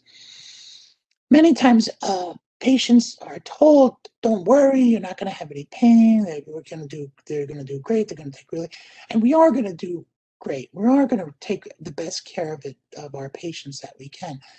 But I think it's an unreasonable expectation for somebody to think that they're going to be pain-free. I think, and that's actually some of the goals of the preoperative teaching in our nurse practitioners and our pre-PAT clinic. They try to remind the patient that they are going for surgery. No one's going to be pain-free. But if we can do something and that we can make a difference, that's great. And if we can decrease on a scale from the Likert scale of a 0 to 10 of pain, if we can take whatever their pain is and we can reduce it by 2, that's significant, right? So if you can take somebody that's existing with a 6 out of 10 pain, and that's enough to really obstruct their day's progress. They're not able to do things. If we can decrease their pain score by 2, that's significant. And more importantly, if we can increase their functionality, if we can give them the ability to get up and to move around, they're going to be healthier. They're going to have less issues with DVTs, and we don't have to worry so much about having issues with blood clots and things like that. So it's really good if we can set the expectations that you will have some pain. And we're going to get through the pain, and we're going to help you do it as much as we can. And that as we do it, we want them to get up and to move around, and that will help to make a difference. Let's go to our next slide.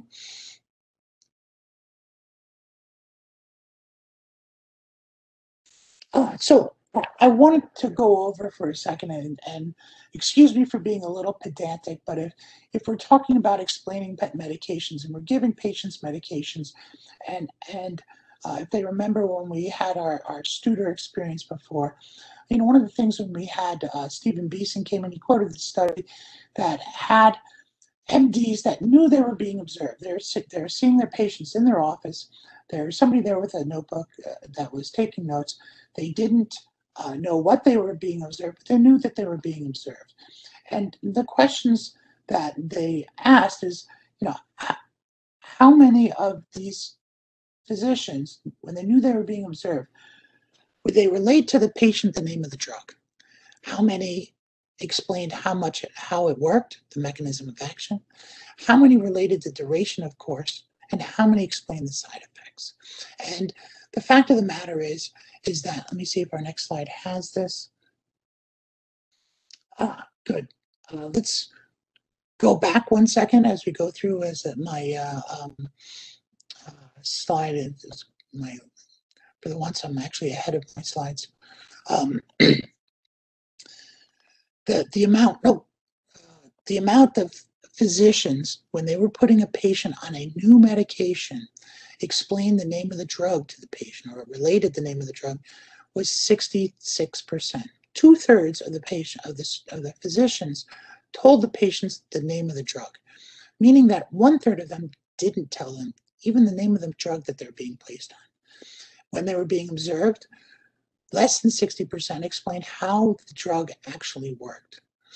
Less than 50% related the duration that they would be on that medication, and less than 30% explained the side effects of that medication. Now, when you're a patient and you're going to be getting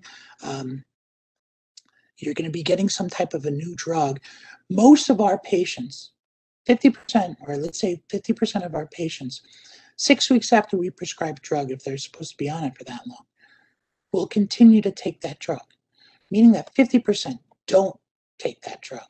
And I think as a profession, we can and should do a better job of explaining our medications to our patients. And so there's this mnemonic, which is our next slide, which is NUDE. Makes it easy for me to understand.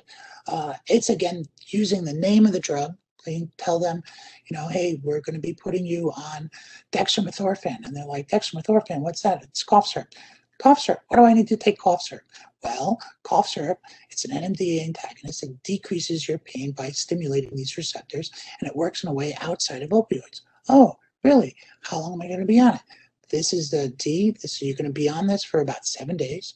And our side effects are that you can get a little bit of sedation and sleepiness as you go through, but not nearly as much as your alternative drugs, your opioids, right? And so therefore, by telling a patient that these are the meds and these are why you need to be taking the meds and how these meds work, you get a tremendous response from your patients, and they do really well. So that's a little bit of my soapbox for talking about when we're going to be adding these medications. Let's go to our next slide.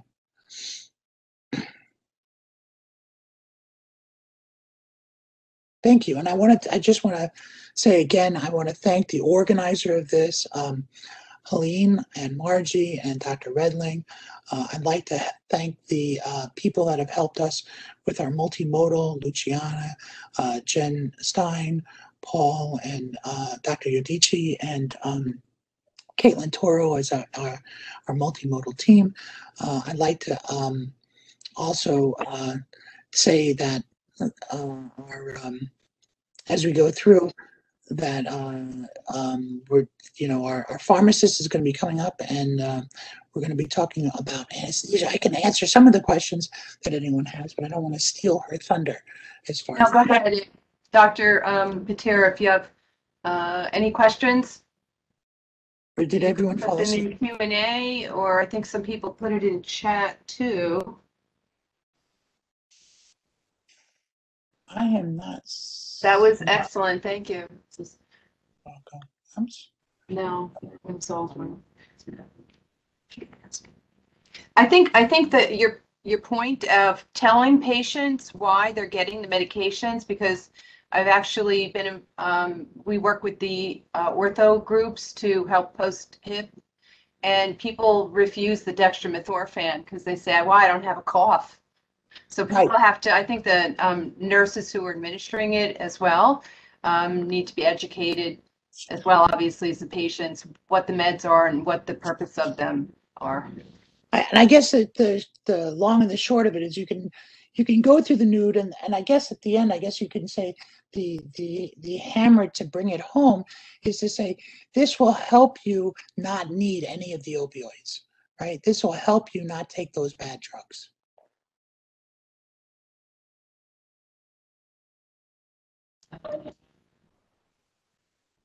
Any other questions?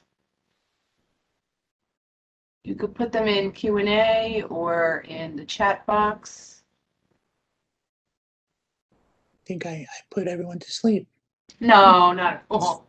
We all had too much pregabalin. No. Of course, you put everyone to sleep. That's your No, job. it's terrific. Yeah. Oh, actually, someone was commenting on the importance of physicians speaking with patients. If you can reiterate that point. Yeah, I think there, I can even quote other studies when they had patients want us to speak to them. They want to interact with their doctors. They want that little amount of just taking the extra 10 seconds to sit on a chair to speak to your patient when you're going to visit a patient in a room.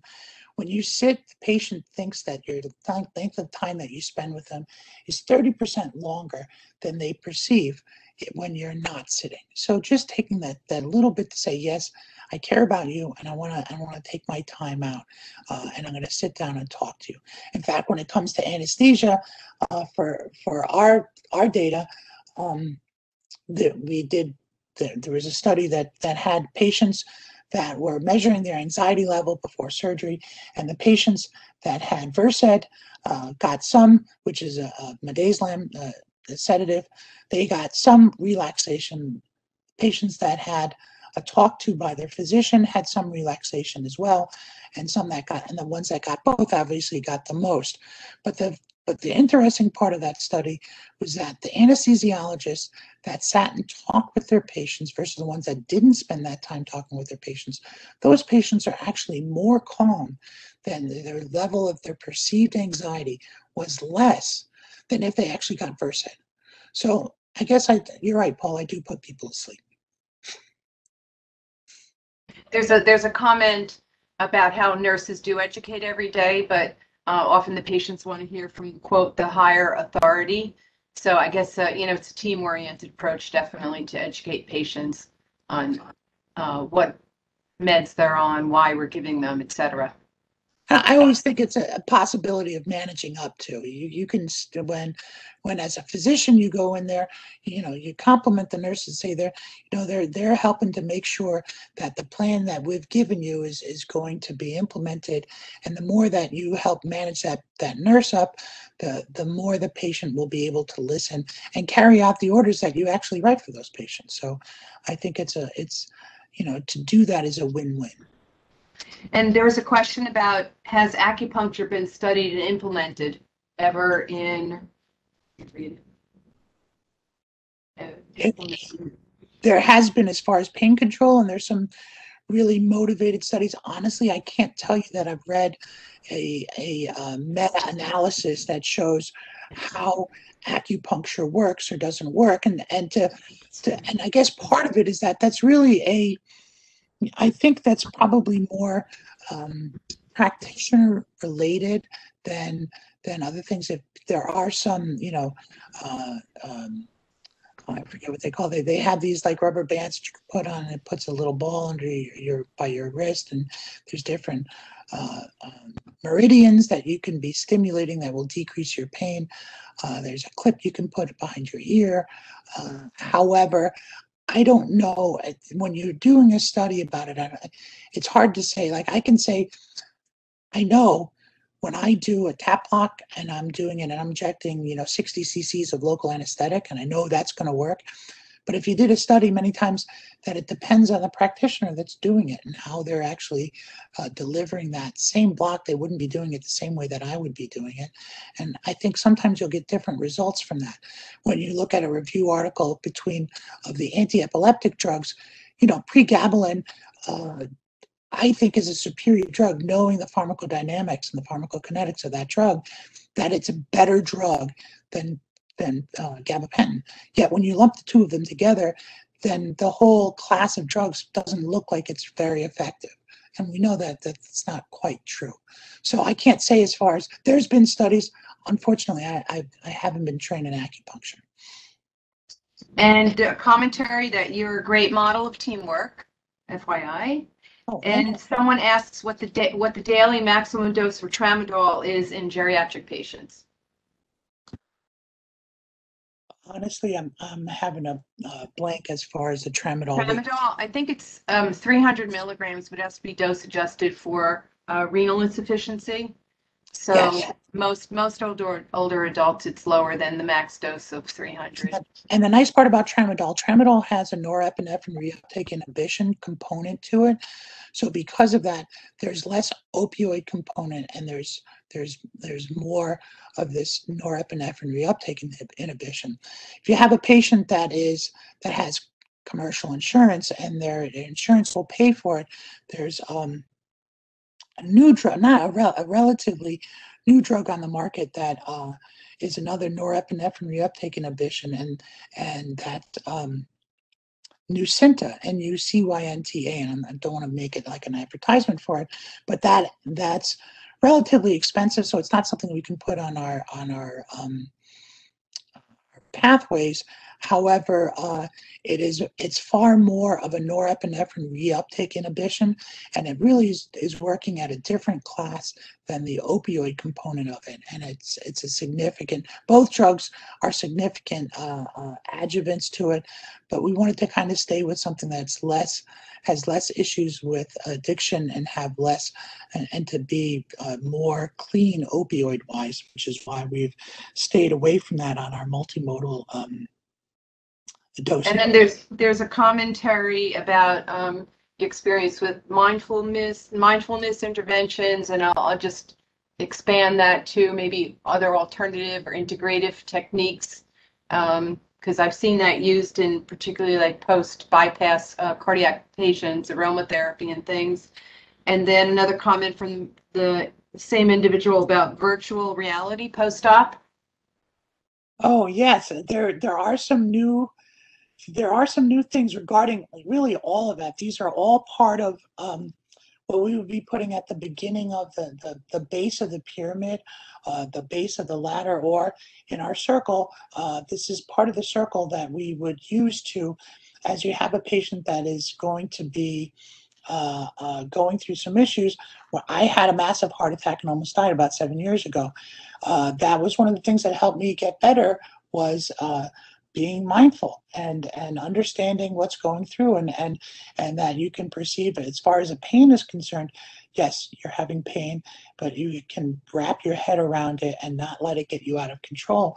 And it's very possible to be getting through this with a decrease of medications, provided you are mindful about it. I think it really requires, in my experience, I think it really requires a very, very prepared patient.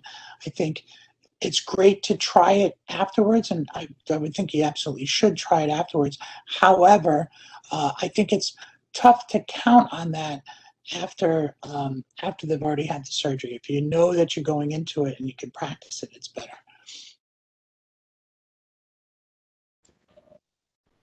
Well, thank you very much, Dr. Pitera. That was incredibly great. Are there any other questions? Otherwise, we'll thank you and tell you have a good evening. We're going to take a 15-minute break. Welcome back, everyone. Hopefully you're still with us. Right now, I'm going to present Kassandra Ramos, PharmD, MBA, BCCP, and she's a clinical pharmacist at St. Barnabas Medical Center. She received her doctorate of pharmacy and MBA from Shenandoah University and completed a PGY1 pharmacy residency program at St. Vincent's Medical Center in Jacksonville, Florida. For the past 4 years, she has served as the primary pharmacist for the operating room suites and helps manage pharmacy services for same-day surgery, PACU, the labor and delivery operating rooms, cath lab, and GI and endoscopy suites. In addition to patient care, she assists in managing medication shortages, medication inventory, and assisting in drug policy creation, impacting the OR, as well as serving as a preceptor and mentor for the St. Barnabas Medical Center PGY1 Pharmacy Residency Program. Right now, I'd like to present Dr. Ramos, and she's going to talk about peri-operative pain management in a geriatric patient. Thank you, Dr. Evans. All patients receive at least one surgical procedure during admission, compared to 10% of those who are less than 65 years of age. In addition, we also see a lot of chronic pain in this patient population. About 20 to 25% of older persons living in a community tend to have some form of chronic pain, and that number actually increases quite a lot when it comes to patients who are in nursing homes. So when talking about pharmacokinetics, we think about the standard absorption, distribution, metabolism, and elimination, so our ADMA. So what we find in terms of changes with absorption is that the oral absorption of medications can be delayed because it tends to be that the transit time is slowed in the small intestine. So any medications that you're giving for some sort of an acute illness or acute symptom like pain, it tends to take longer to reach maximal concentration. You tend to get lower concentrations, and also you tend to see a slowed onset of action. In terms of distribution, what we end up seeing with medication depends greatly upon either the volume of distribution of our medications. So when we have our medications that have a smaller volume of distribution, or VD, what you end up seeing is that these patients need less dose in order to reach a therapeutic response. So water-soluble medications like aminoglycosides, the same dose that you would use in a 45-year-old patient you wouldn't necessarily do in a 65 or 75-year-old patient. So here you would want to use reduced doses. For medications that tend to have a larger volume of distribution, you would think that with the geriatric population, as they tend to have larger percentages of body fat, you would need larger doses. But it's actually the opposite, because the clearance of a drug is actually related to its volume of distribution. So lipophilic medications tend to take longer to clear and often result in accumulation. So that would be, for example, like our benzodiazepines. So again, you would want to use a reduced dose, or what you can consider doing is extending out the dosing interval. One thing to note for protein binding, that may or may not be altered in our geriatric patients.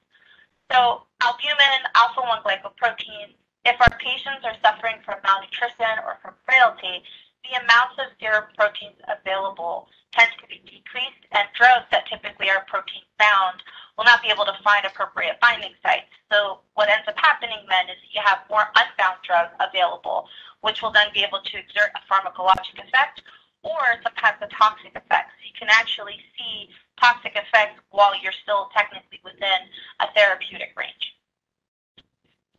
In terms of metabolism, the first thing we think of metabolism is often, hepatic metabolism, because so many drugs will end up getting metabolized through the liver. But the liver itself tends to be reduced in size and also has reduced blood flow. So less drugs tend to metabolize through the first pass effect.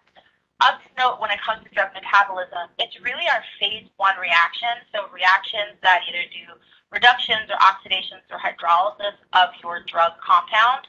That's where you'll see decreases in clearance of up to 20 to 40% for some medications. So you'll see more pronounced effects or longer durations of actions for certain medications. Now, of the note, the cytochrome P450 system tends to demonstrate a large variability in metabolism with aging and is often really difficult to predict. So that you kind of have to take on a case-by-case basis. For elimination, a lot of us understand that as we get older, our renal function tends to decline. And part of that's just because our glomerular filtration will drop about 1% for every age past year 20. Now, we do our best to estimate what a patient's creatinine clearance can be, but we do kind of run into some issues with that. One is that with our elderly patients, they tend to have lower muscle mass. The lower muscle mass that patients have, then the lower serum creatinine concentration is available, and this can actually lead to an overestimating of the kidney function when your serum creatinine dips down below 0.8 milligrams per deciliter.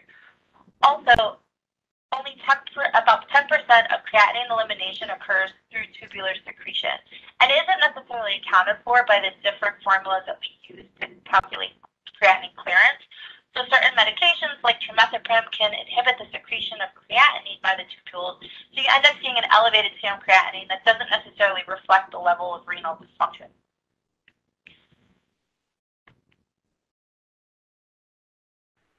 So while we talk about the pharmacokinetic changes which impact sort of how the drug kind of goes through, what we end up seeing is also some pharmacodynamic changes that can occur without actually impacting pharmacokinetics.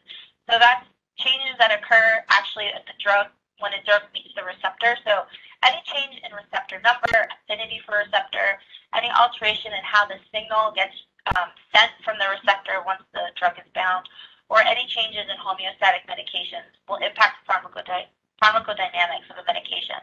So what you end up seeing is an increased sensitivity or a decrease in responsiveness to a specific drug. So when looking at the receptor, what we end up finding is that the blood-brain barrier actually becomes less effective as patients age, and we can inadvertently expose patients to higher drug levels. Benzodiazepines is a good example of this, so you end up seeing confusion, psychomotor impairment in our elderly patients. We can also see it with anti-epileptic drugs, so you'll have a normal response or therapeutic response at a lower serum concentration, and then you can have an increased number of adverse events at the higher end of that therapeutic range. One thing which can be used within the setting of the OR or perioperatively is metoclopramide. However, we have decreasing levels of dopamine transporters. What happens then is that when you have your dopamine antagonist like metoclopramide, you end up seeing dystonic reactions. And while that risk increases in terms of duration and the overall cumulative dosage that the patients receive, this risk increases more so in our elderly patient population, specifically our elderly women or patients with diabetes or renal impairment. There can be also reduced response at the receptor. So as we age, we have increasing levels of catecholamines, which leads to a downregulation of our cardiac beta receptors, which causes a blunting effect. So you end up seeing for beta blockers, we have an increased number of adverse effects of bradycardia or dizziness in our elderly patients. So kind of the caveats to all of this that you're going to see is that everything that we're going to want to do, we're going to want to start low and go slow. So as surgeons and anesthesiologists and primary care professionals, we often think about all the different things we have to think about when a patient's going to go to surgery. But one thing I wanted to highlight in this list is actually polypharmacy, which polypharmacy, in the context I'm going to use it, is broadly means the use of a large number of medications, which can potentially be unsuitable. It increases our patient's risk for adverse drug events, as well as can indicate medication underuse or duplication. Geriatric patients tend to consume at least 3.9 medications per day between the ages of 65 and 80, and those that are greater than 80 years of age can use up between 4 to 5 medications per day. So we can't ignore the impact of polypharmacy in this patient population. One thing we do know is that in our elderly population, they have a higher incidence of post-operative complications due to the number of comorbid conditions that they tend to have and just the natural of age-associated sort of organ decline. Now, the comprehensive geriatric assessment is a systematic tool kind of looking at comorbidities, functional status, medications, nutrition, and it's found to have a positive impact on post-operative outcomes in elderly patients. But in the previous literature, there looked like there was little to no difference in terms of looking at post-operative complications. And what I actually found was there was a meta-analysis looking at the comprehensive geriatric assessment for predicting post-operative complications, specifically in gastrointestinal cancer patients. And what they found was that there were 3 factors that were predictive for post-operative complications. It included the Charlson Comorbidity Index of having 3 or more comorbid conditions, the activities of daily living dependency, but here you'll note that polypharmacy, which was stated as greater than either equivalent or 5 drugs, either 5 drugs or greater a day, would tend to be a predictive factor for postoperative complications, which is actually consistent with previous study. And it makes sense since our elderly patients are more sensitive to drug effects, since we have age-related changes in pharmacodynamics and pharmacokinetics. So the American College of Surgeons and the American Geriatric Society put forth some guidelines in terms of optimal perioperative assessment in the geriatric patient. And they actually specifically do address medication. What they state is that you want to discontinue your non-essential medications while considering the potential of withdrawal, the progression of disease when you interrupt drug therapy, and also potential interactions with anesthetic agents. You continue what's essential, and then when it comes to outpatient medication, you want to minimize the polypharmacy risk, specifically not add any additional medications, or rather any new medications that you're going to add, you want to sort of keep it at a minimum. So when it comes to anesthesia, one thing we want to realize is that there is no single best anesthetic plan for our elderly patients. And in truth, the choice of anesthetic or anesthesia plan really depends upon the patient, their comorbid conditions, any potential post-operative complications that may arise. And should be, a good conversation between the patient, their surgeon, and their anesthesiologist. But just sort of some things to note is that you want to avoid excessive anesthetic depth. So that means reducing doses of anesthetic agents, picking the right choice of anesthesia, whether that's general anesthesia or being able to do regional anesthesia if that is a choice or available. Increasing the interval between the doses. So again, reducing the doses, but also instead of doing the doses every 10 to 15 minutes, we're going to be spacing them out to prevent further accumulation, and also using shorter acting agents. One thing to keep in mind is that the standard anesthetic doses can tend to cause a more profound clinical effect in this particular patient population because of those differences in pharmacokinetics and pharmacodynamics. So some considerations when thinking about the IV agents and actives that we use for anesthesia in the OR. One thing that comes to mind is propofol, and propofol in the elderly population has found to have an altered pharmacodynamic response, where 30% of the population is more sensitive to the drug effect. Part of this is due to decreased clearance, and what's recommended is to actually reduce the initial induction dose anywhere between 40 to 50%. And then when doing a maintenance dose during infusion, reduce that as well between 30 to 50% in order to avoid a doubling of recovery time. Etomidate has demonstrated increased volume distribution and clearance. And then when it comes to our opioids are twice as more potent in our elderly patient population. We've seen increased brain sensitivity with fentanyl. We've seen decreased clearance with remifentanil, and morphine. While morphine is used specifically in our post-operative pain management, we have reduced clearance of morphine, of both the parent drug and its metabolite. And something to keep in mind is that when morphine gets metabolized, it gets broken down into morphine-6-glucuronide, and you end up seeing this enhanced analgesic effect and a prolonged duration of morphine with every dose because you have less metabolism occurring in the liver. So medications to sort of avoid or use with caution, again, benzodiazepines kind of come come up again, and you're going to see them popping up over and over. And it's due to everything that we've mentioned before.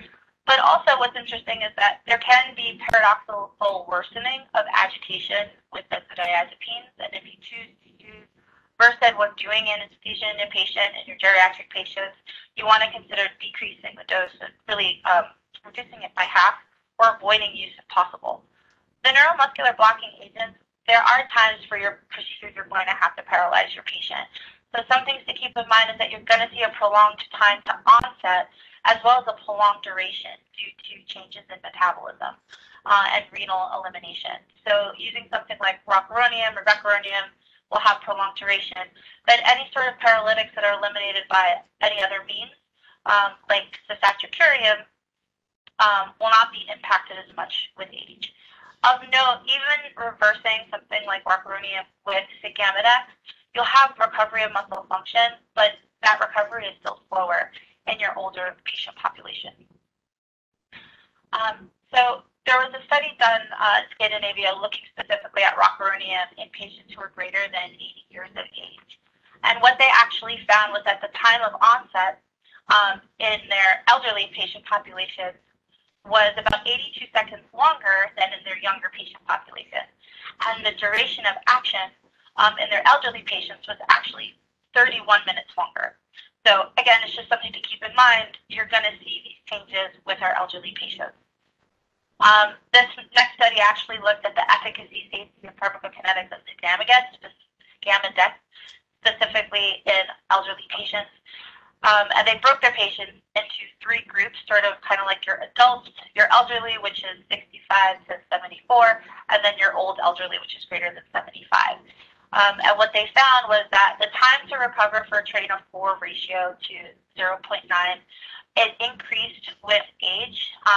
So 2.9 minutes in your adults, all the way to 3.6 minutes in your old elderly group. But there was no impact on clinical signs of recovery observed from discharge.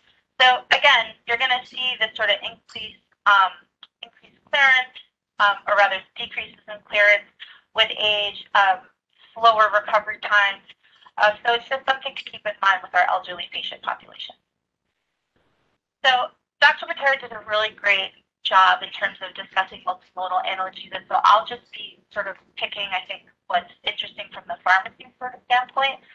But while meta-analyses have reported reduced pain scores, reduced analgesia use, opioid use, they recommend that we use multimodal pain management therapy whenever possible. But there's limitations because not all multimodal regimens are created equal. It varies by patient, by setting, by surgical procedures.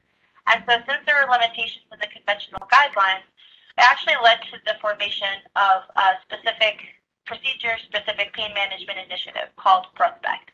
And the aim of this group is it consists of anesthesiologists and surgeons to provide healthcare providers with practical and evidence-based recommendations for pain management to facilitate clinical decision thinking. And it's supposed to be through all of the peri-operative period. But interestingly, it's on a procedure-specific basis. So I've included just one of their algorithms here. This is specifically for an abdominal hysterectomy.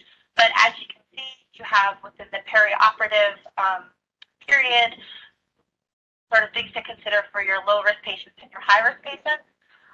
Within the intraoperative period, different techniques or analgesia that you can do. And then post-operatively, depending on the intensity of the pain scores, the different sort of options you can do, a strong opioid plus a COX-2 NSAID versus an epidural local anesthetic with a strong opioid.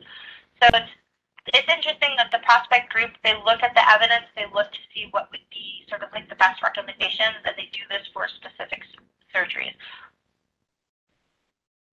So in terms of postoperative pain, a lot of this Dr. Pitera has already mentioned, but overall you can look at doing local anesthetic blocks, and then you have opioids, acetaminophen, your NSAIDs, anticonvulsants, which is your pregabalin, and your gabapentin or your NSAID receptor antagonist.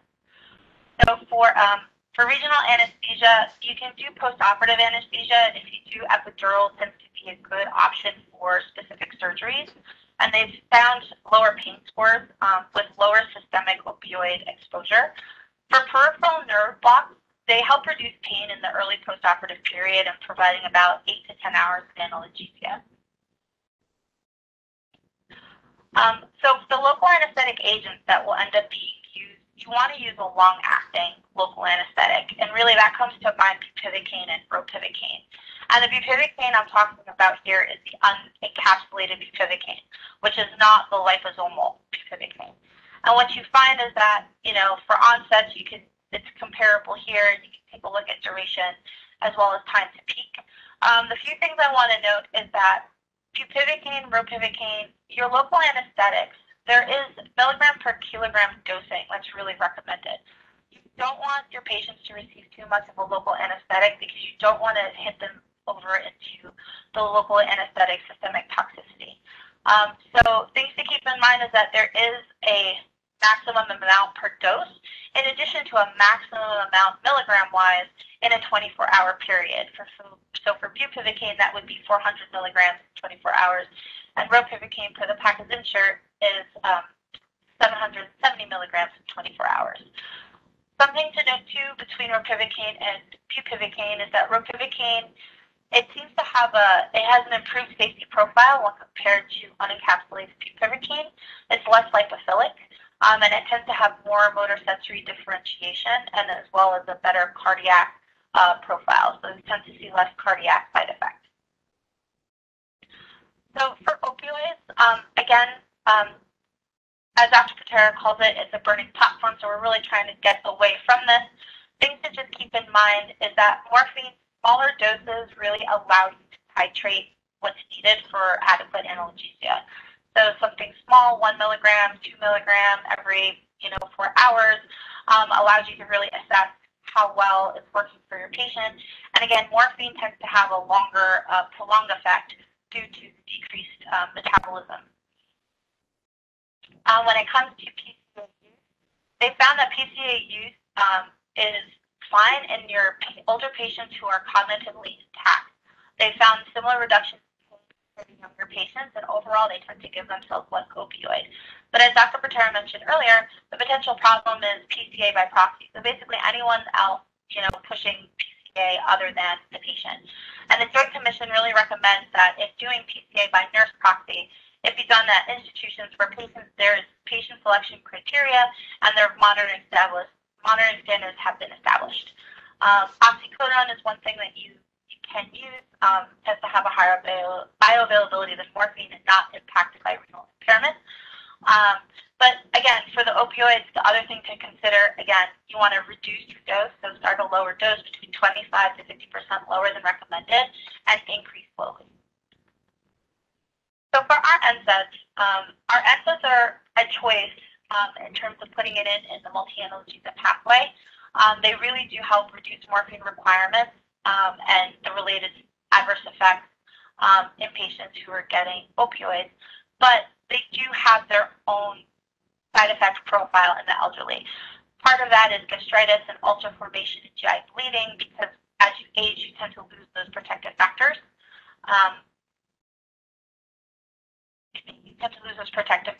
And then additionally, with renal impairment, you have decreased clearance.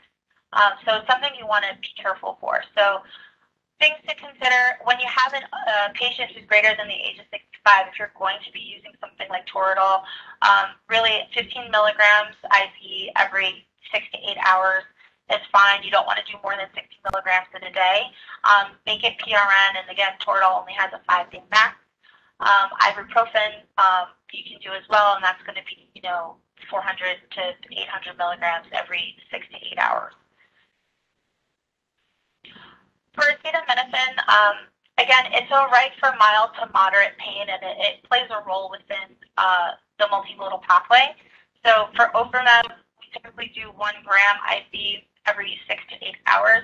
Something to keep in mind is if you have a patient who weighs less than 50 kilos, then you're going to be doing a 15 milligram per kilo dosing every 6 to 8 hours. And also you have the risk of hepatotoxicity. So really in your elderly patients, while it's understood that you don't want to do more than 4 grams of Tylenol a day, in your elderly patients, you tend to drop that. And in those that have hepatic impairment, you really drop down to 2 to grams a day max. Dr. Pitera had mentioned the antiepileptics, and what's nice about them is that they're really useful in surgeries that have high ratios of chronic wound pain. So like your mastectomy or your hysterectomy and anything that really involves cutting the peripheral nerve that induces wound sensitivity. They tend to decrease opioid consumption about 40% when given preoperatively, but they do have a side effect profile of swelling. You have to reduce the doses and renal impairment. And unfortunately, gabapentin has a saturable absorption, meaning that only a certain amount can actually be absorbed in the GI tract per unit of time. So that's why it requires frequent dosing. The last one we're going to talk about is the NMDA receptor antagonist. So typically, the way that they work is that they really prevent the subsequent responses to painful stimuli, which is this phenomenon called wind-up. And it helps in patients who tend to have a poor response to opioids. Ketamine itself has been associated with lower pain scores and reduced morphine consumption when used peri-operatively, but its use is limited due to its side effect profile and tends to be avoided in patients who are greater than 70 years of age. Dextromethorphan is a low-affinity, non-competitive NMDA receptor antagonist. There are some studies out there comparing it to ketamine and found it to be equivocal, and it's good for various chronic pain conditions. What they have seen is that the side effect profile of tachycardia, hallucinations, changes in memory are all really associated with the larger doses. So if you avoid doses greater than 2 milligrams per kilogram, then you should be okay. One thing that studies have been looking at is the use of memantine, which is a long-acting oral NMDA receptor antagonist, which has fewer side effects associated at therapeutic concentrations. And you have more studies coming out taking a look at it and the role of acute pain. So in conclusion, we have elderly patients are experiencing age-related biological changes that impact medication sensitivity, which then impacts the pharmacokinetic and pharmacodynamic profile of medication. So this will impact your medication selection for your peri-operative anesthesia and post-operative pain management. So thank you again to Dr. Redling and the other organizers of this symposium, and I'm more than happy to take any questions.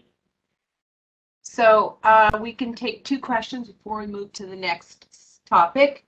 Can you comment on physiologic fragility versus, I can't read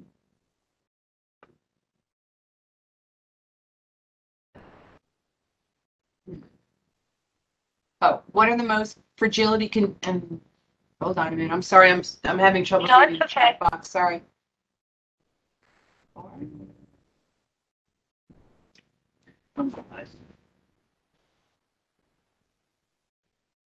there it was. Can you comment on physiologic status versus chronologic age? I'm not sure if that question was for you, but I think it is applicable.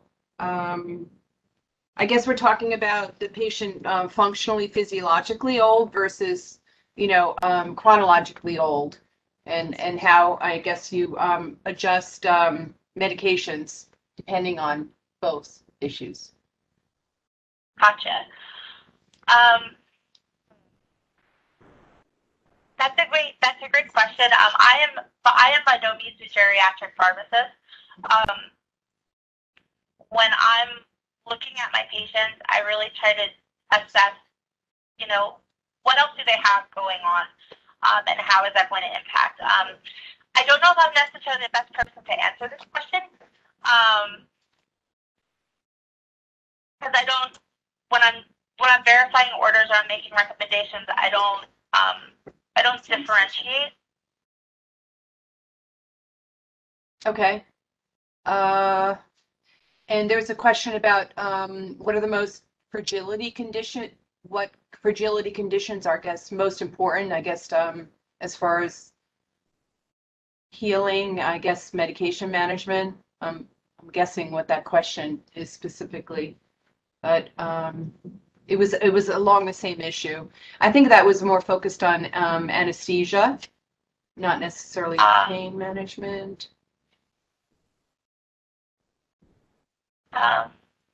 Dr. Pitera may be better Right. situated to answer that one. Okay. Okay. Any other questions for Dr. Ramos? Okay, thank you very much. So the next speaker is Jennifer Stein. She's a registered dietitian, nutritionist, and certified diabetes care and education specialist who is passionate about helping patients stay well and heal after surgery. She frequently speaks on nutrition topics. Her mission as a program manager at St. Barnabas Medical Center is to navigate patients safely through their surgical journey. She develops and provides patient education, interfaces with clinical and quality improvement teams, and runs community outreach programs. Jen has a bachelor's degree in finance from Pennsylvania State University, and she completed her master's degree in nutrition science and her dietetic internship from St. Elizabeth University. I'd like to welcome Jen Stein to discuss nutrition in the elderly surgical patient. Thank you, Dr. Redling. That was a great introduction, and I'm so glad to be part of this panel. Thank you very much for the opportunity.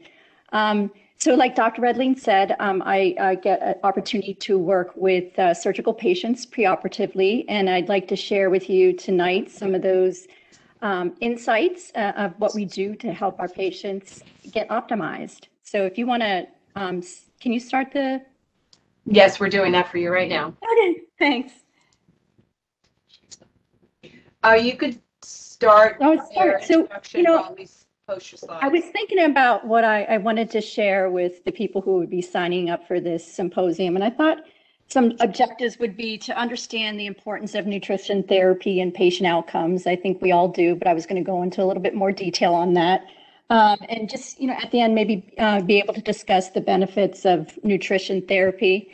But also, you know, my last point is just to my last objective would be to appreciate nutrition as part of the multidisciplinary team. And I think Dr. Redling put a great multidisciplinary panel together. You just heard from pharmacy, anesthesia, one of our surgical, Dr. Yoon, and so I think we have a great panel, and also Dr. Pitera. So I just want to add in the other piece of multidisciplinary, which would be nutrition. Yes. Yes. So I think we all know, and I think you've heard it throughout the evening, that, you know, nutrition is, next slide, please.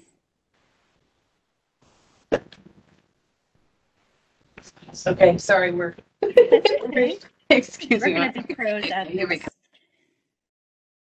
Thank you, everybody, for sticking around for my presentation, and then I guess Dr. Redling goes on after me. Hey, Jennifer, you can continue to speak. We're just loading up the presentation. No problem. So I think we all know that, you know, nutrition is an essential component of surgical care. Our primary goals when we see a patient who's presenting for surgery is to kind of evaluate them for pre-existing malnutrition. And we want to treat this malnutrition before surgery to optimize, you know, the readiness for surgery. We also, like you've heard the theme throughout tonight, is we want to prevent post-operative malnutrition, and we want to prevent post-operative complications. There is the Healthy People 2030 initiatives just came out, and there is a huge section on goals for older patients and preventative care. All right, sorry, let's try this now. There we go. There we go. Next slide. There we go. Just the next slide, and we're caught up. So, go back one, please. Okay, so what are our goals for older adults? Next slide. So we've already said that, you know, we want to prevent some, you know, hospital admissions for, you know, pressure ulcers, urinary tract infections, pneumonia, diabetes-related complications. We also want to reduce falls. I think and specifically hip fractures. So that's what Dr. Yoon was talking about, and how the team has put together a hip fracture kind of enhanced recovery pathway to help with this, you know, goal for our older adults. We also want to reduce, you know, emergency department visits, trips to the ED, and then sometimes our patients will keep coming back to the ED. So we kind of want to reduce, those are our goals for older adults. And I'm going to kind of weave how nutrition fits in with this. So When I think about nutrition, with my nutrition background, my dietetics background, I just think about over and under nutrition, but it's way more than that. We know that malnutrition is also alterations in the body composition. So as our patients are aging, and I'm sure Dr. Redling will go over this, we see, a lot of changes in their lean body mass, specifically, their muscle mass. And that's very important to be mindful of when these patients are presenting for surgery or when we see them after their surgery. Another dynamic to this malnutrition is diminished function. So we want to make sure we're aware of our patients' physical, cognitive, and kind of immune responses that might be diminished. So all these components kind of work together so we can be mindful and holistic when we're looking at our patient presenting for surgery. Next slide, please. So how does malnutrition develop? It can basically stem from many things. When I work with our colorectal patients, sometimes they're presenting to us with diverticulitis, bowel obstruction, even cancer. So those things are affecting their nutrition status. We also see some, gastrointestinal abnormalities. Sometimes our patients who have had diabetes for many years may have complications, in the gut, like gastroparesis. So that really affects how they absorb their nutrients and their status. Yep, that's fine. You can show that. So I actually love this slide because it kind of shows that even if you have a surgical patient that's starting out with the optimal, all the way up at the top with optimal nutrition status, their illness and all the complications are bringing them down a little bit. And even before they present for surgery, they're at a very suboptimal nutrition status. So what I propose is that or what we've done here as a team is that we realize that this is the state of many of our patients, and we try to optimize this before this happens. And I also think that the post-surgical care, we really have a great opportunity to connect some of our patients to some resources we have in the community, not just treating them in the hospital, but understanding that they're going to need follow-up care. Next slide, please. So how do we prevent malnutrition? We know that it diminishes the immune response. And why do we want to prevent it actually is because it diminishes, the immune response after the surgery. It delays wound healing. We can see an increased rate of infection, surgical site infections, and the chronic diseases that we're talking about, like diabetes. We really need to manage it before it progresses. And we also want to prevent what Dr. Yoon was talking about, the functional disability and frailty, and even the falling we see when our patients leave us. Next slide. So how do we prevent malnutrition? We use the evidence-based guidelines, just like you all do in your practices. It really tells us that we need to optimize the nutrition status, before surgery.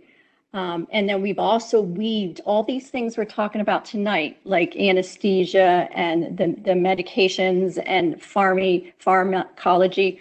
We weave those all into our enhanced recovery protocols that we've been talking about. So nutrition is a piece of that as well. I just want to kind of add into, there is a certain amount of surgical stress that we see in our patients that kind of manifests itself clinically. We see shifts in the salt and water retention, which affects, how they intake their fluids after surgery, how they intake their medication. We also see an increased cardiac output, which puts a lot of pressure on their vascular system. We see oxygen consumption, but where I kind of focus as a nutrition professional is kind of looking at what happens during the surgery as far as what kind of energy is used. The energy that we have stored in our body, that our patients have stored in their body before surgery, is used to help repair tissues and to, synthesize. They're going to need to synthesize proteins for the immune response. So we have to make sure that they're very strong going into this. Next slide, please. So we touched a little bit, you heard Dr. Pitera talking a little bit, we call it ERAS, Enhanced Recovery After Surgery. We do use these programs to help improve the functional recovery and to improve our outcomes after surgery. I also want to point out that we don't just use these pathways for surgery programs, we also use them for medicine. And I'll show you kind of some of the programs that we've done at St. Barnabas, both surgical and medicine, in a later slide. So what does nutrition look like through the hospital stay? We do see our patients preoperatively in pre-admission testing. And that's usually when I do a nutrition support. I do a nutrition assessment for our patients. But this is kind of just showing you how the nutrition moves through the hospital stay. So I'll go into more detail about how we optimize our patient from a nutrition standpoint preoperatively. But we also, we do preoperatively. There's also an intraoperative component. Dr. Pitera talked a little bit about that with balancing fluids. That's kind of affected intraoperatively. And I'll also touch a little bit on what we do postoperatively for our patients. Okay, so here you've heard us talk about how we optimize our patients preoperatively.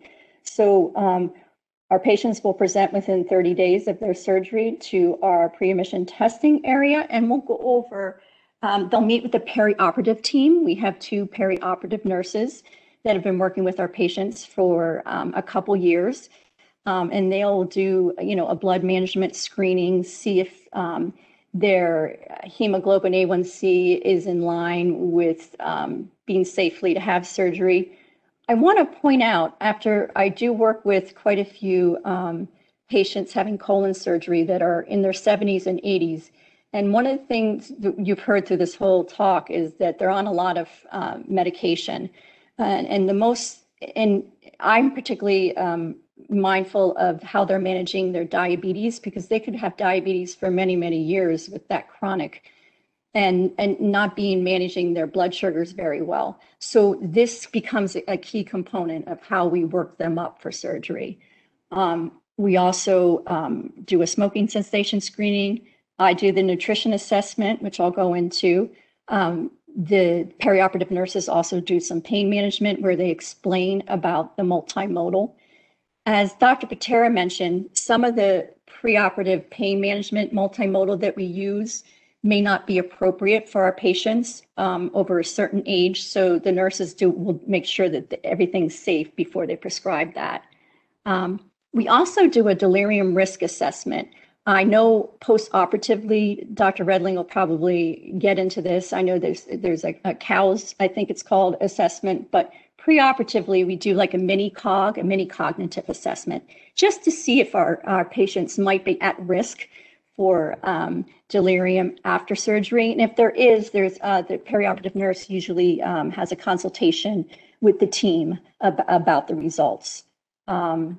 We also encourage our patients, if they have a couple weeks before surgery, to make sure that they're, walking as much as they can, and if they need any rehabilitation, we make sure that we coordinate that as well.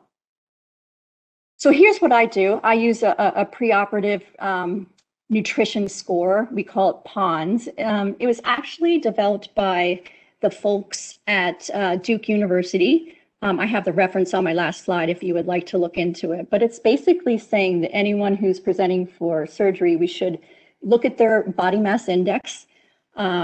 We should look at what their weight loss has been within, actually, when I look at step 2, I look at their weight fluctuations within the last 6 months. I don't really talk about weight loss because some patients are not in that bucket. So we kind of just look at that and see if there's been a lot of fluctuation. And I also do an intake about how their diet has been. I would say that I spend the most time on step 3, because as you know, when you're talking with elderly patients or any patients of sort, they become more and more honest as you talk to them. So for example, today, I think I had a colorectal patient came in. She was 86 years old, and she was having a lower anterior resection.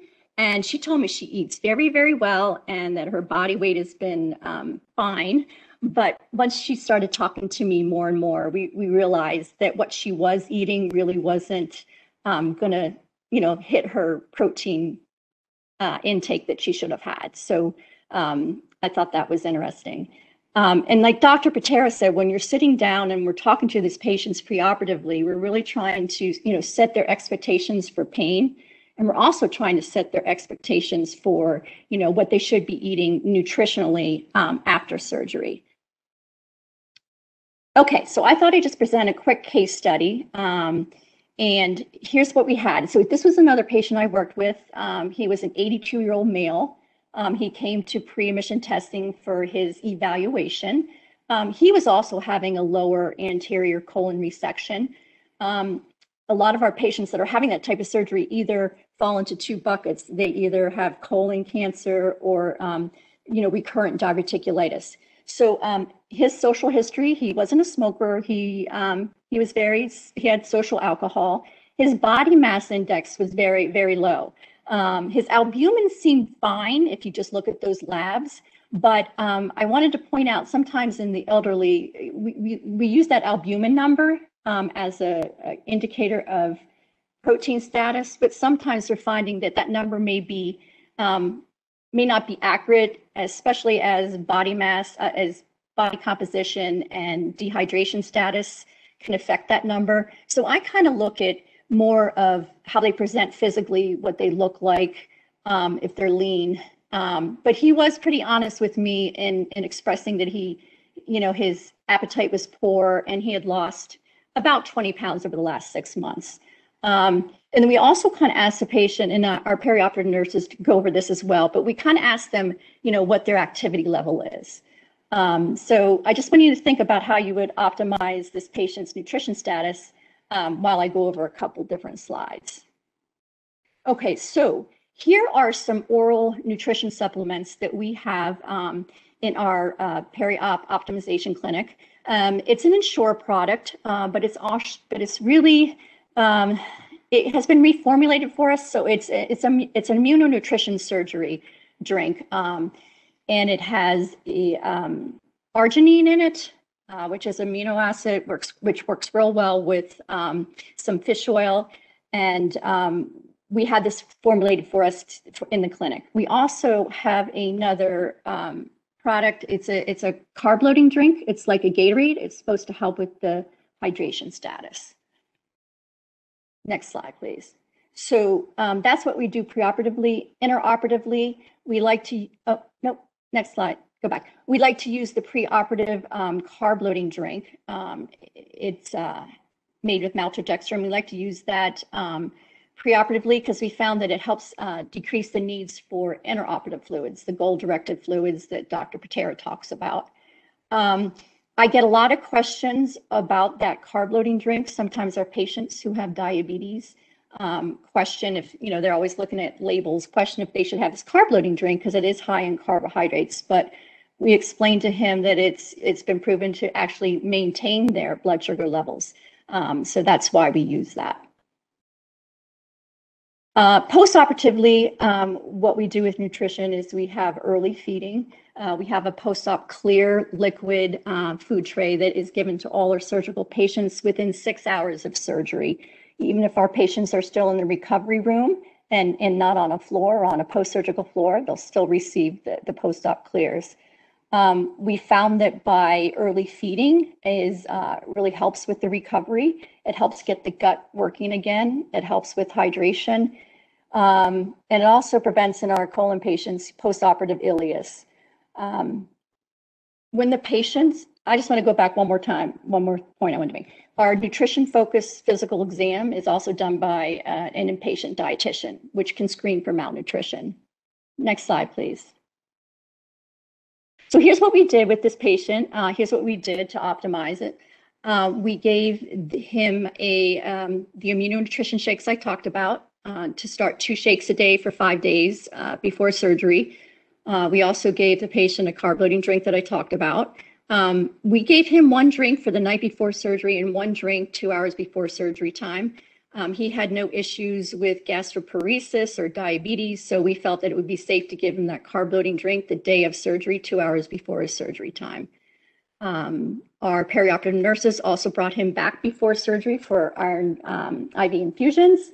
We encouraged him to continue walking up to 150 minutes a week. And I'm happy to report the patient went home post-operative day 2.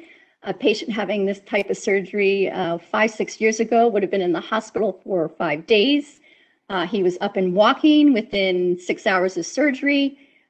He did very well with the clear liquid diet that we progressed it to a low residue diet on day 1. His bowel function came back day 2, and his pain was really managed to an acceptable level. He also told us he really didn't believe he could go home. So it was a really good case. Next slide. So what we're seeing is, like I said before, shorter inpatient length of stay. Our patients are happier. They're getting home to their families faster. We don't see as many surgical site infections or post-operative falls. Next slide.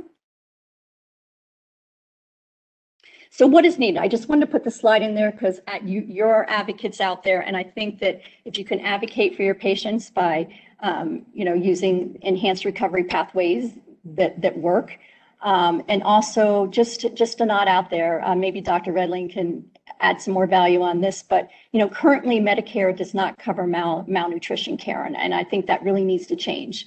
Our patients, also need to have access to, nutritious food through some of these supplemental programs.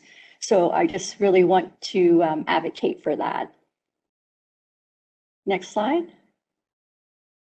Just wanted to share with you what the team has done here. Dr. Pitera, Dr. Yoon, Luciana, Caitlin, and Dr. Yodice, and also, Dr. Redling, I'll share with what she did, but our surgical pathways that we've done, this is how we've rolled them out. Our newest one is emergency general surgery. Patients coming in for appendectomies and gallbladder, hopefully we'll be able to get them on these pathways as well, and getting them home with less opioids and better outcomes. Next slide. We also do medicine clinical pathways. These are the pathways we've done since the team started. Community-acquired pneumonia, delirium. Dr. Redling was very integral in doing this delirium pathway. Cellulitis, sepsis, diabetic ketoacidosis, and UTI. Next slide. That's it. Thank you so much, everyone, for your time and sticking around. I can take any questions if you'd like. Actually, I think, Jen, we're going to roll into the next presentation if you can hang around, and then we'll have some time afterwards, after mine and your presentation, if that's okay. Okay, thank you. Okay. All right, great. Thank you. All right, I believe that I am up and to introduce Dr. Redling. I see my video is not working for this WebEx presentation. It was earlier,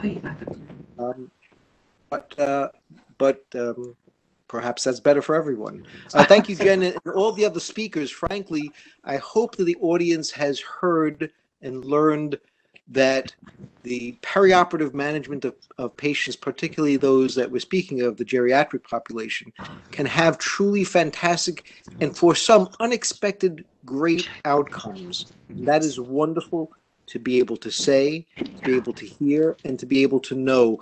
And the presenters so far have done an amazing job of sharing what they know among the patients and what we have seen to the betterment of all of us, for the patients for whom we care and their families. And Jen said it best, we get people home to their families more quickly, doing it the way that all of the presenters tonight have spoken. It really is a pleasure to introduce Dr. Redling, who I consider a colleague and a friend. She's the medical director of St. Barnabas Medical Center's Geriatric Health and Disease Management Program, and she's medical director of the Sharon and James Maida Geriatric Institute at St. Barnabas Medical Center. She's board certified in geriatrics medicine, internal medicine, hospice, and palliative care. She came to us in 2012 after serving as the chief of geriatrics at both Beth Israel Medical Center in New York City and then Newark Beth Israel Medical Center, of course, in Newark.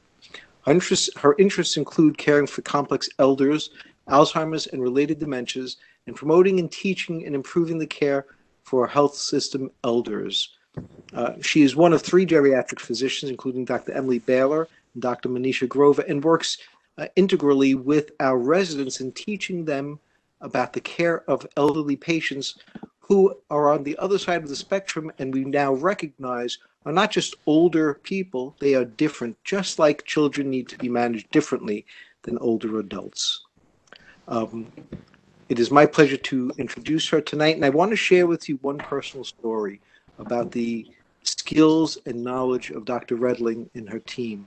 A family member of mine suffered with advanced dementia and had become combative and didn't recognize his own family, including his own children.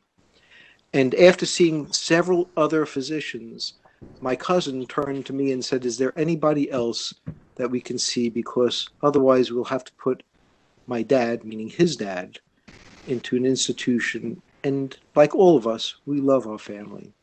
I introduced him to Dr. Redling, and when I next saw my cousin, he hugged me and cried on my shoulder and said, "I have my dad back, at least for a while, and that's more than I could ever have hoped for."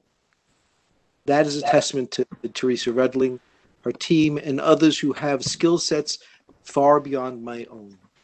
With that, Dr. Redling, I'd introduce you to, on your topic of preventing and managing post-operative delirium, which can undo all of the great work that the previous speakers have spoken about, if not recognized and prevented before it occurs. So thank you, Dr. Redling, for this opportunity. Thank you, Dr. Yodice. So this is a topic, it's near and dear to my heart, and we've been working hard over the years to promote education and application of different pathways and clinical pathways, and so that we can prevent delirium, because as Dr. Yodice says, it really can undo any good work that we do, and it has a lot of horrible complications, including death. It's not moving.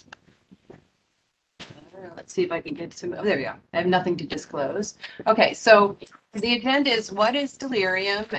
We're going to talk about prevention of delirium, and then if unfortunately the patient does develop delirium, what do we do about it? So DSM-5 criteria describes delirium as disturbance in attention and awareness. It develops over a short period of time. It represents a change from baseline attention and awareness. It tends to fluctuate in severity during the course of a day. Additional disturbances in cognition, memory, disorientation, language, perception, and criteria A and C cannot be explained by another pre-existing established or other neurocognitive disorder. There's evidence from the history of physical or laboratory findings that disturbance is a direct physiologic consequence of another medical condition. So the pathogenesis of delirium has not completely been elucidated. I'll show you some slides about what we think is happening in the brain, and it may be a little bit different from person to person, but it is definitely multifactorial, results in neurotransmitter imbalances, and we do think neuroinflammation. This is a slide that's complicated and busy, but it speaks to some of the neurotransmitters that are affected when individuals are acutely delirious. So acetylcholine, which we all know is one of the neurotransmitters involved in memory, cortisol, increased cortisol, stress hormone, dopamine release, and serotonin changes in the brain. This is just another depiction of the same, and I underlined, circled some of the neurotransmitters that we may have impact on if we have to use medication to manage some of these symptoms. And you can see all the things that can contribute to acute delirium, which is certainly more prominent in older adults, including medications, stresses such as medical illness and surgical illness, etc. So what are some of the risk factors, pre-existing risk factors that are we can't change? For example, dementia. If somebody has a neurocognitive disorder, any type of dementing illness certainly puts them at higher risk for developing acute delirium. Any other cognitive dysfunction, and there are different levels of cognitive dysfunction before somebody becomes demented, but mild cognitive impairment, for example. Older adults People, as they get older, have definitely an increased risk for developing delirium. If somebody's very, very ill, if they have multiple comorbidities, and if you're male gender. So these are things that we cannot modify, so we just have to identify these people may be at increased risk for developing delirium. Modifiable or potentially modifiable include things like what drugs we use for people, managing sleep disturbances, people that may be immobilized for a prolonged period, all of these things that actually may happen to an individual that's hospitalized for a prolonged time, or somebody that is frail even before they're hospitalized for an acute medical illness. Types of delirium. Hypoactive delirium, this is a very quiet patient, and some people say, a quiet patient is a good patient. Well, a very quiet patient, somebody that doesn't speak much, but they're not eating, they may not tell you if they need to go to the bathroom, they may develop bed sores because they're not moving. So actually hypoactive delirium is associated with worse outcomes than a hyperactive delirium, and it's often missed. Hyperactive delirium is the individual that's agitated, restless, hallucinating, pulling their IVs out. And the most common form is a mixed delirium, which is a little bit of each. Some of the complications include a high patient mortality. I'll give you the references at the end of the presentation, up to 17% in some of these studies. Cognitive and functional decline resulting in nursing home placement. So people that actually were functional, at least independent, say with walkers or some home care, now can no longer be independent at all and end up being placed in nursing home facilities or other care facilities. Persistent delirium, this is actually not unusual. We see people that are delirious for months post-hospital, which is challenging for caregivers, and it's also devastating for individuals that have permanent or persistent cognitive impairment related to acute delirium. And then prolonged hospital length of stay and increased hospital costs. These are some of the incidents of post-operative delirium, which is amazing, I think, for people that come in for a surgical procedure. So intrarenal AAA repair, up to over 50% of people can become acutely delirious post-operatively. Any other intra-abdominal surgery, again, up to 50%. Cataract extraction, which I think is amazing. It's up to 4%. I mean, that's like a 20-minute procedure for some individuals. Coronary bypass surgery, once again, over 50%. Other elective orthopedic procedures, up to 15%. Major head and neck, 17%. Hip fractures, up to 65% of people can become acutely delirious. People having peripheral vascular surgical procedures, almost 50%, and urologic, you see almost 10%.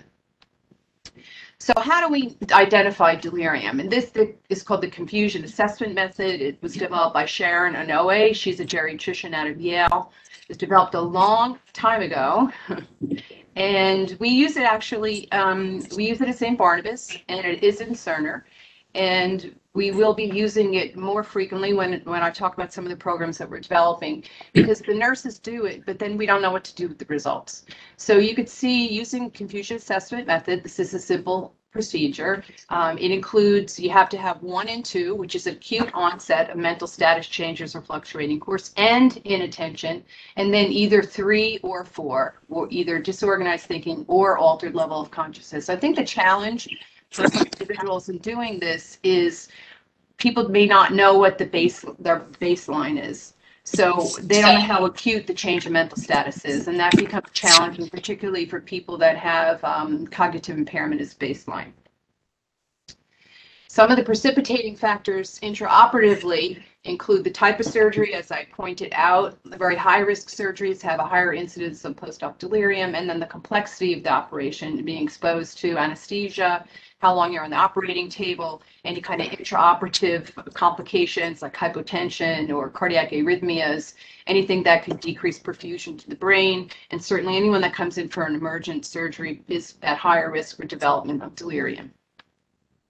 And then intraoperatively, what type of anesthesia? I think Dr. Pitera And Dr. Ramos did a great job talking about anesthesia in older adults. I think that was really fascinating, and trying to minimize exposure to anesthetics, other intraoperative medications that it can impact, like benzodiazepines, induction anesthesia, and pain meds. We don't really use meperidine anymore, but I think it's still actually available, and I've seen it ordered, and discontinue it. That's a drug that we really should not be using, particularly in older adults. The anesthetic effect is shorter than the complication, or the long side of potential complications, the half-life of the drug. It's a dangerous drug, should not really be used at all.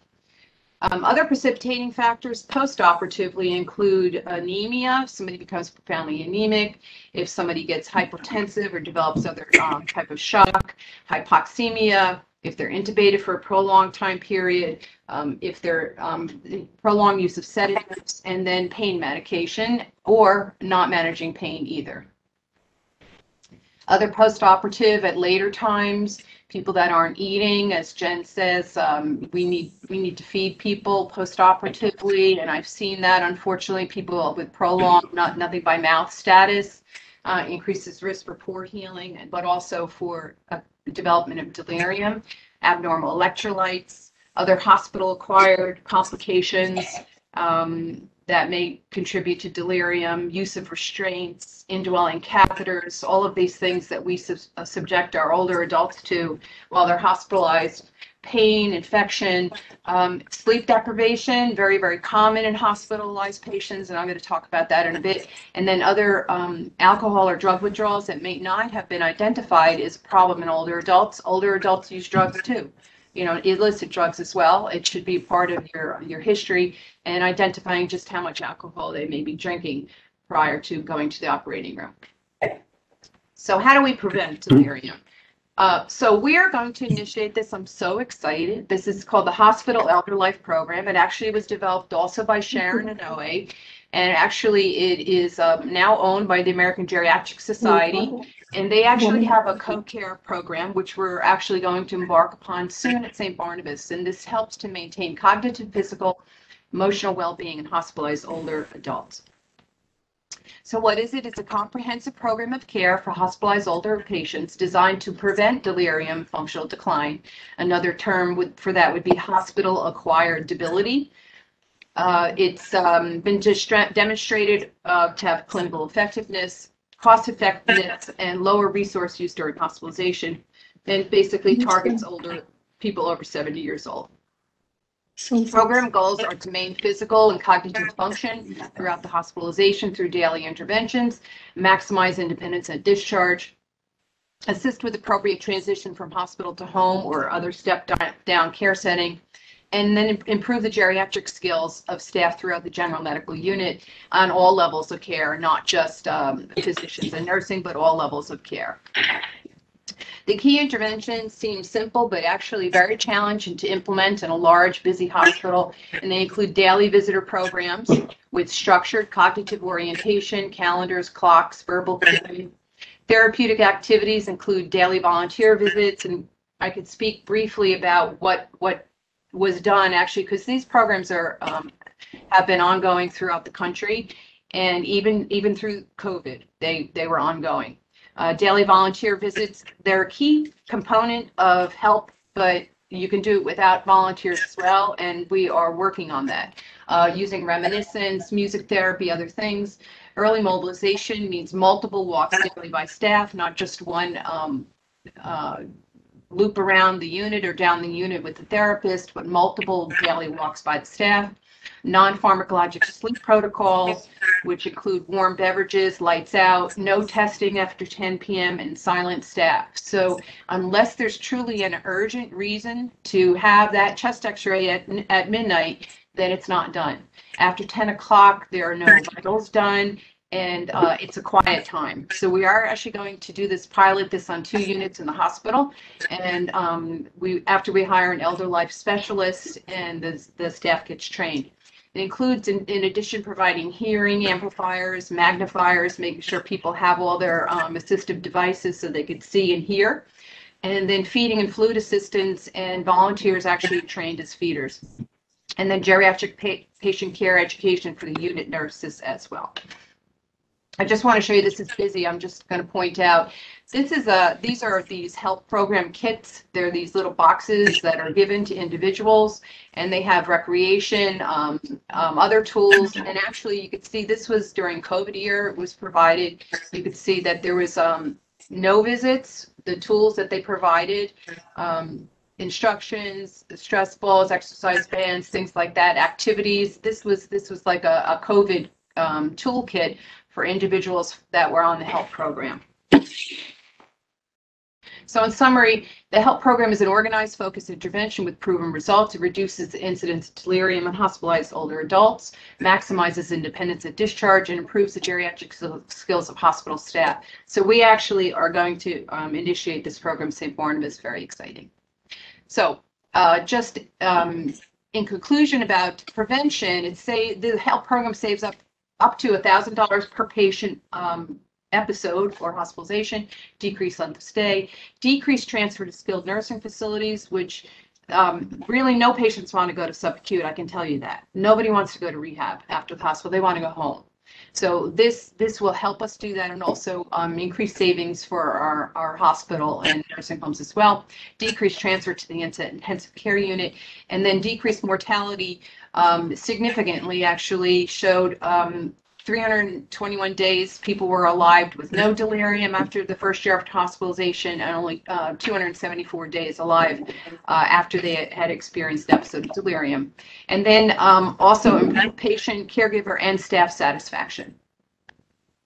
So once you have the delirium, which we really want to try to avoid, then we should know how to manage that. So first we want to see if we can identify the cause or triggers. We want to really see, is this patient hypoxic? Did they have an infection? Did I start a new drug?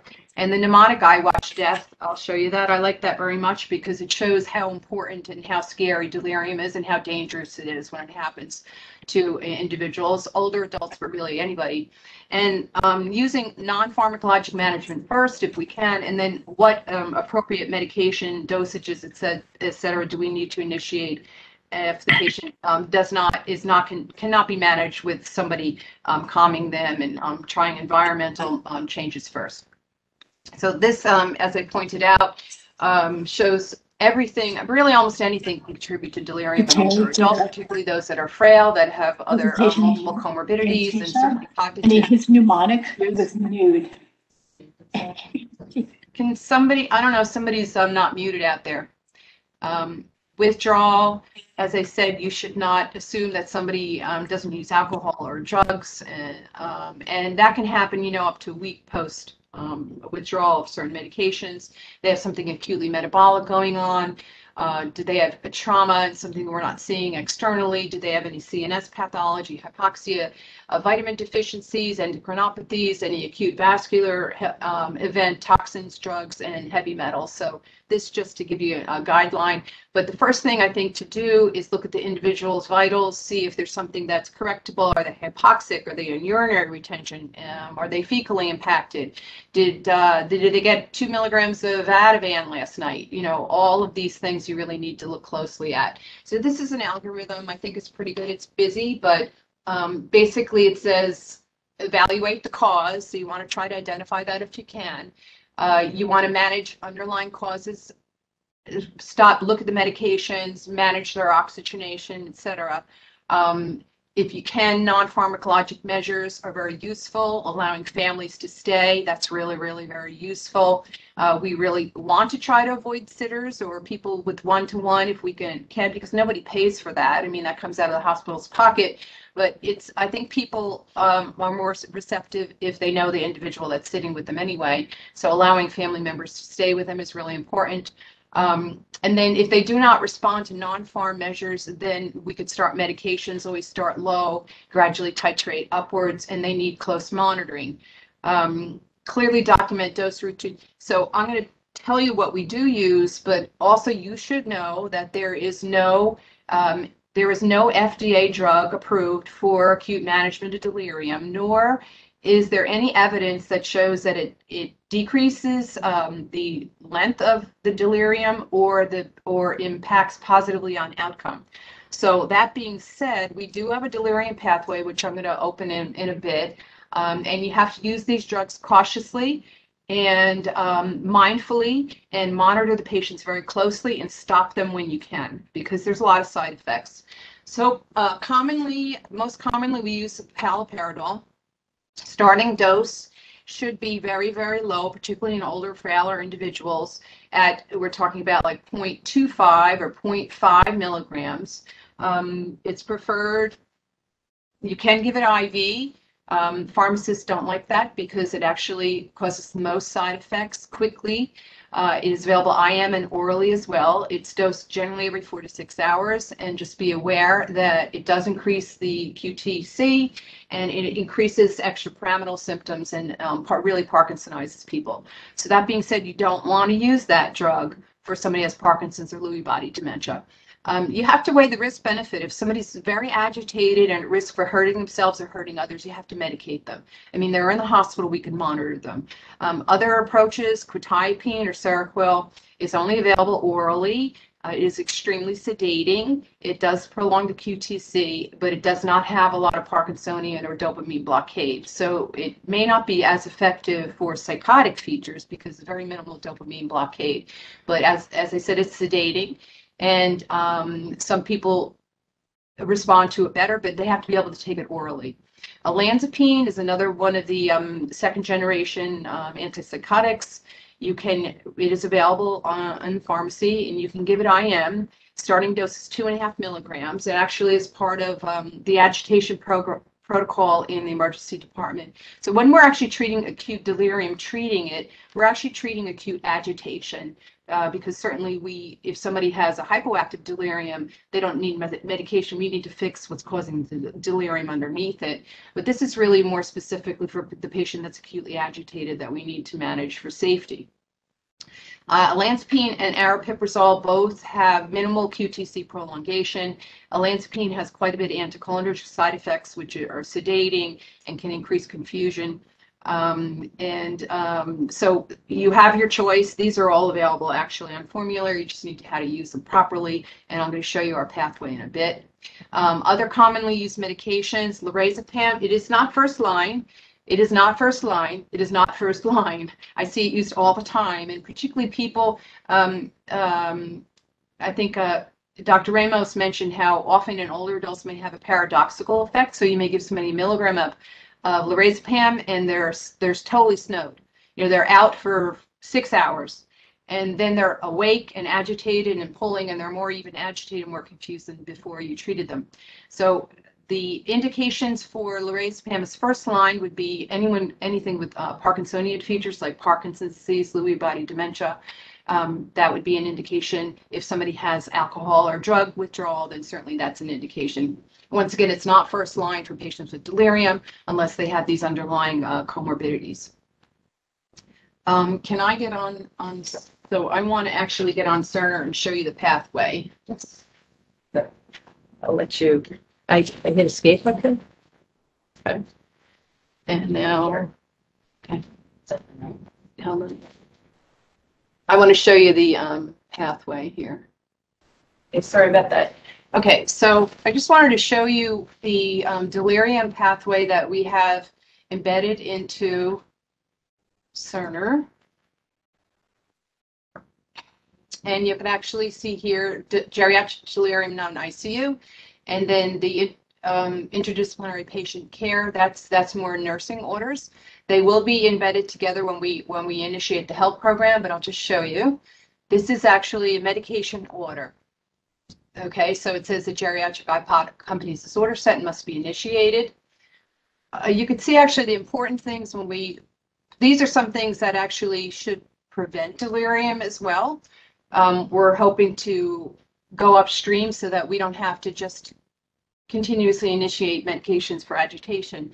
But monitoring eating, bladder scans, make sure that nobody's in retention, I's and O's, a bowel regimen is here, sleep management protocol. And this is here to click and use, and you can modify it, you can change it. You can certainly use other medications if you're more comfortable with those. And then the medications, here you can see PRN medications for agitation in patients without Parkinsonian-like symptoms. And this yellow panel just underscores that none of these are FDA approved. So these are all off-label use for management of agitation. You need to be very mindful. Usually when we initiate an antipsychotic for management of agitation, if they don't have a baseline EKG, you should do one. You do not need to do one daily generally. Often these people are on monitors, maybe every 3 to 5 days, particularly if the patient's on higher doses. So here's quetiapine and haloperidol, both available for you. And then there's PRN medications for agitation in patients with Parkinsonian-like symptoms. So these are here for your guidelines, and they give you the proper dosing to start with. Certainly you can initiate other orders as you see is appropriate, and then there are other consultations and referrals embedded in this as well. Can you go back to my slide? Okay. Okay, so that's the end of my presentation, and now if anybody has any questions specifically for myself and Jen Stein, then please feel free to put them in the chat or the Q&A box.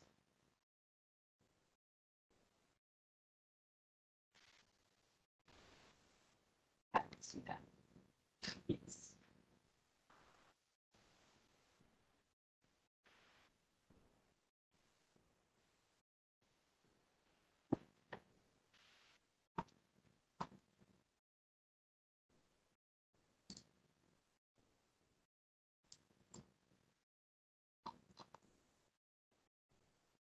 Okay, thank you. Okay, so here I see some questions here. Specifically, pre-op evaluation for Jen, nutritional evaluation seems essential to reduce post-op complications. How does St. Barnabas compare to other hospitals in New Jersey? Jen?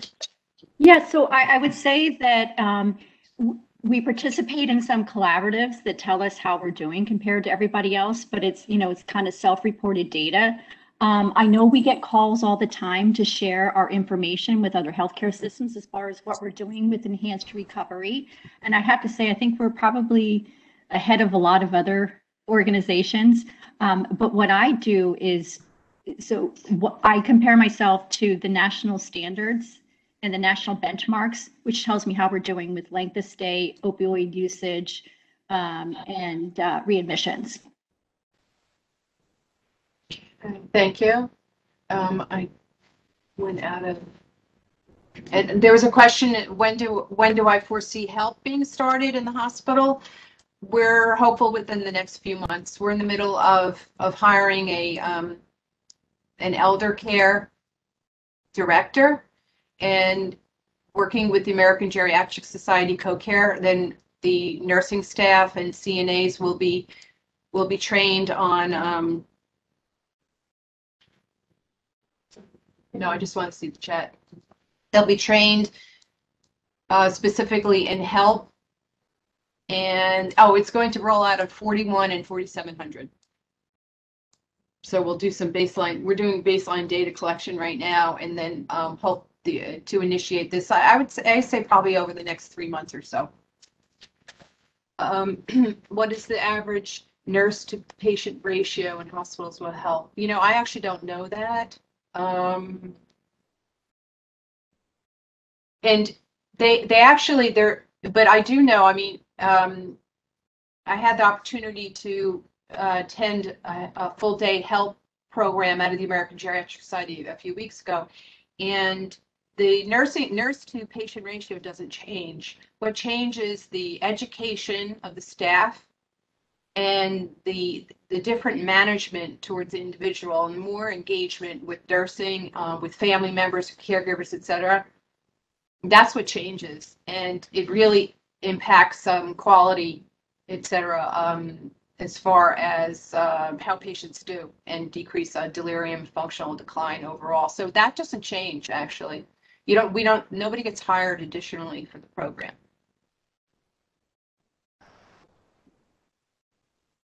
Any other questions?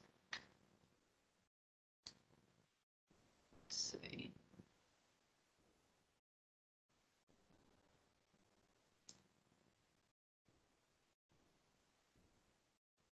I hope there weren't any because I'm having trouble reading. Nothing.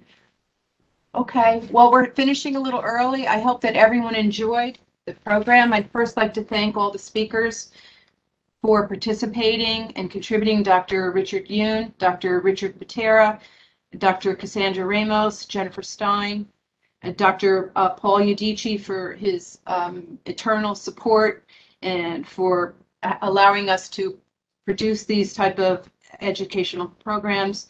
And then without Helene and Brianna from Community Outreach and Pat from IT, we would never ever be able to produce this session. Sorry for all the glitches, but I hope everyone enjoyed and everyone have a wonderful evening. Stay safe.